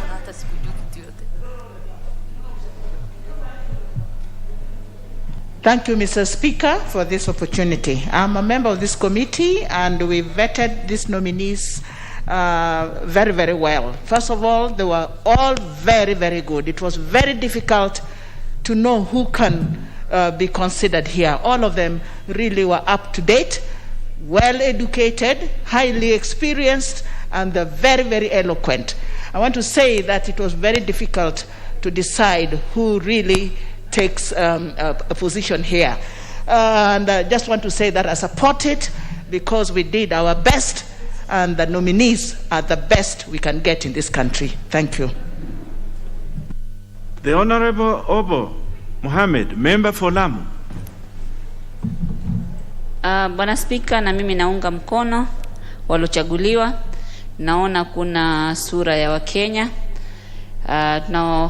Pia nashukuru Rais, hizo commissioners zingine wamekuwa mtu wa Pwani, wamekuwa mtu wa muungano wetu wa upya. Lakini naomba saa nyingine ikitokea kwa upya safari iwe ni Lamu, na ikitokea Upwani iwe ni mtu wa Lamu. Asante Bwana Spika.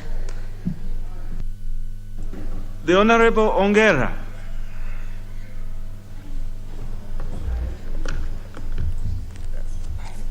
Thank you, Mr. Speaker, for also giving me this opportunity so that I may contribute to this bill. Mr. Speaker, I rise to support the motion, and let me from the onset thank the committee for coming up with a very balanced list in terms of what my colleagues have said that I also support in terms of regional balancing, gender considerations.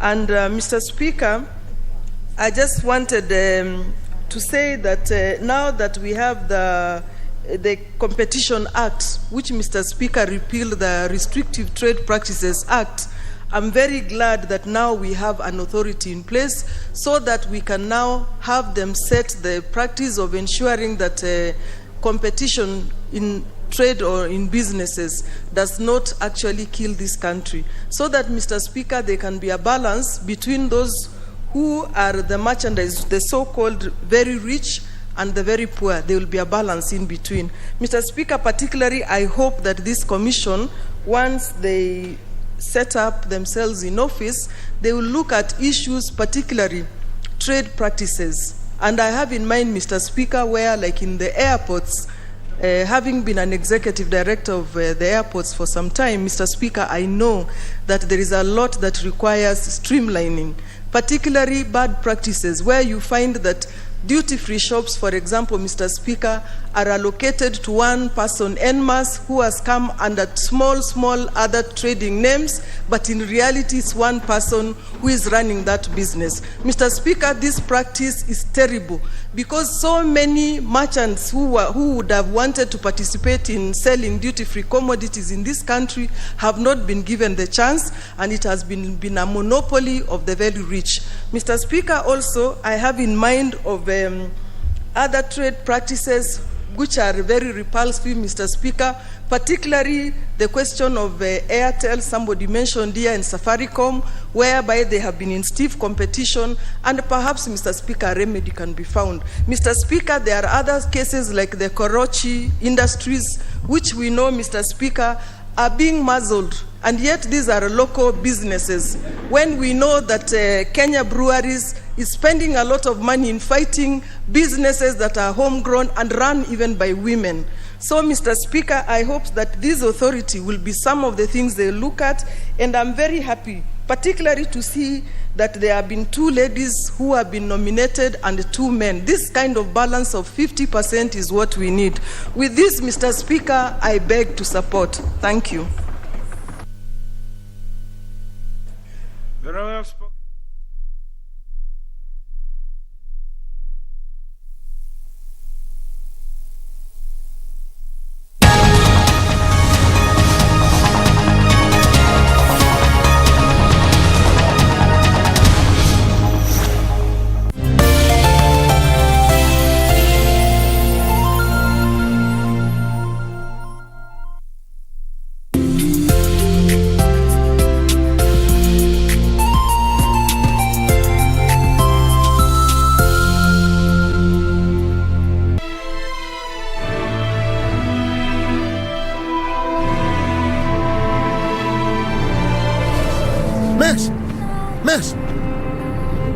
Miss!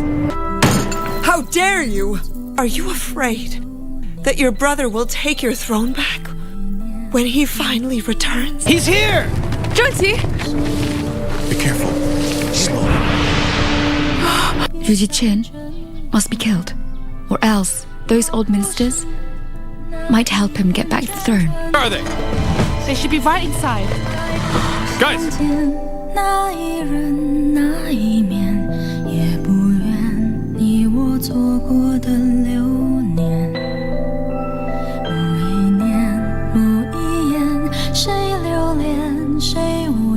Mulituita na tukaitika.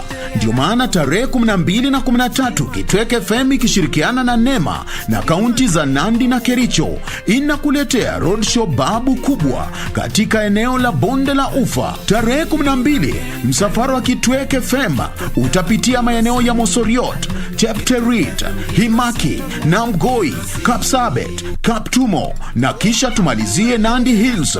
Tarehe 13 msafara wetu utaanzia Kipsitet, Kapsoit, Sosiot, Kabianga, Litein, Kapkatet, Kericho na kisha tumalizie Brook.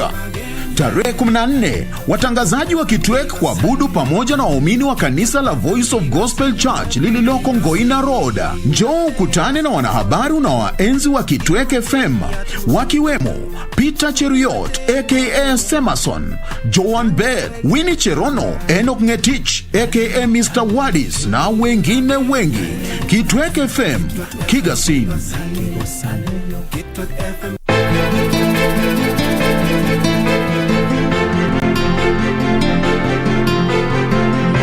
Unavuka mipaka.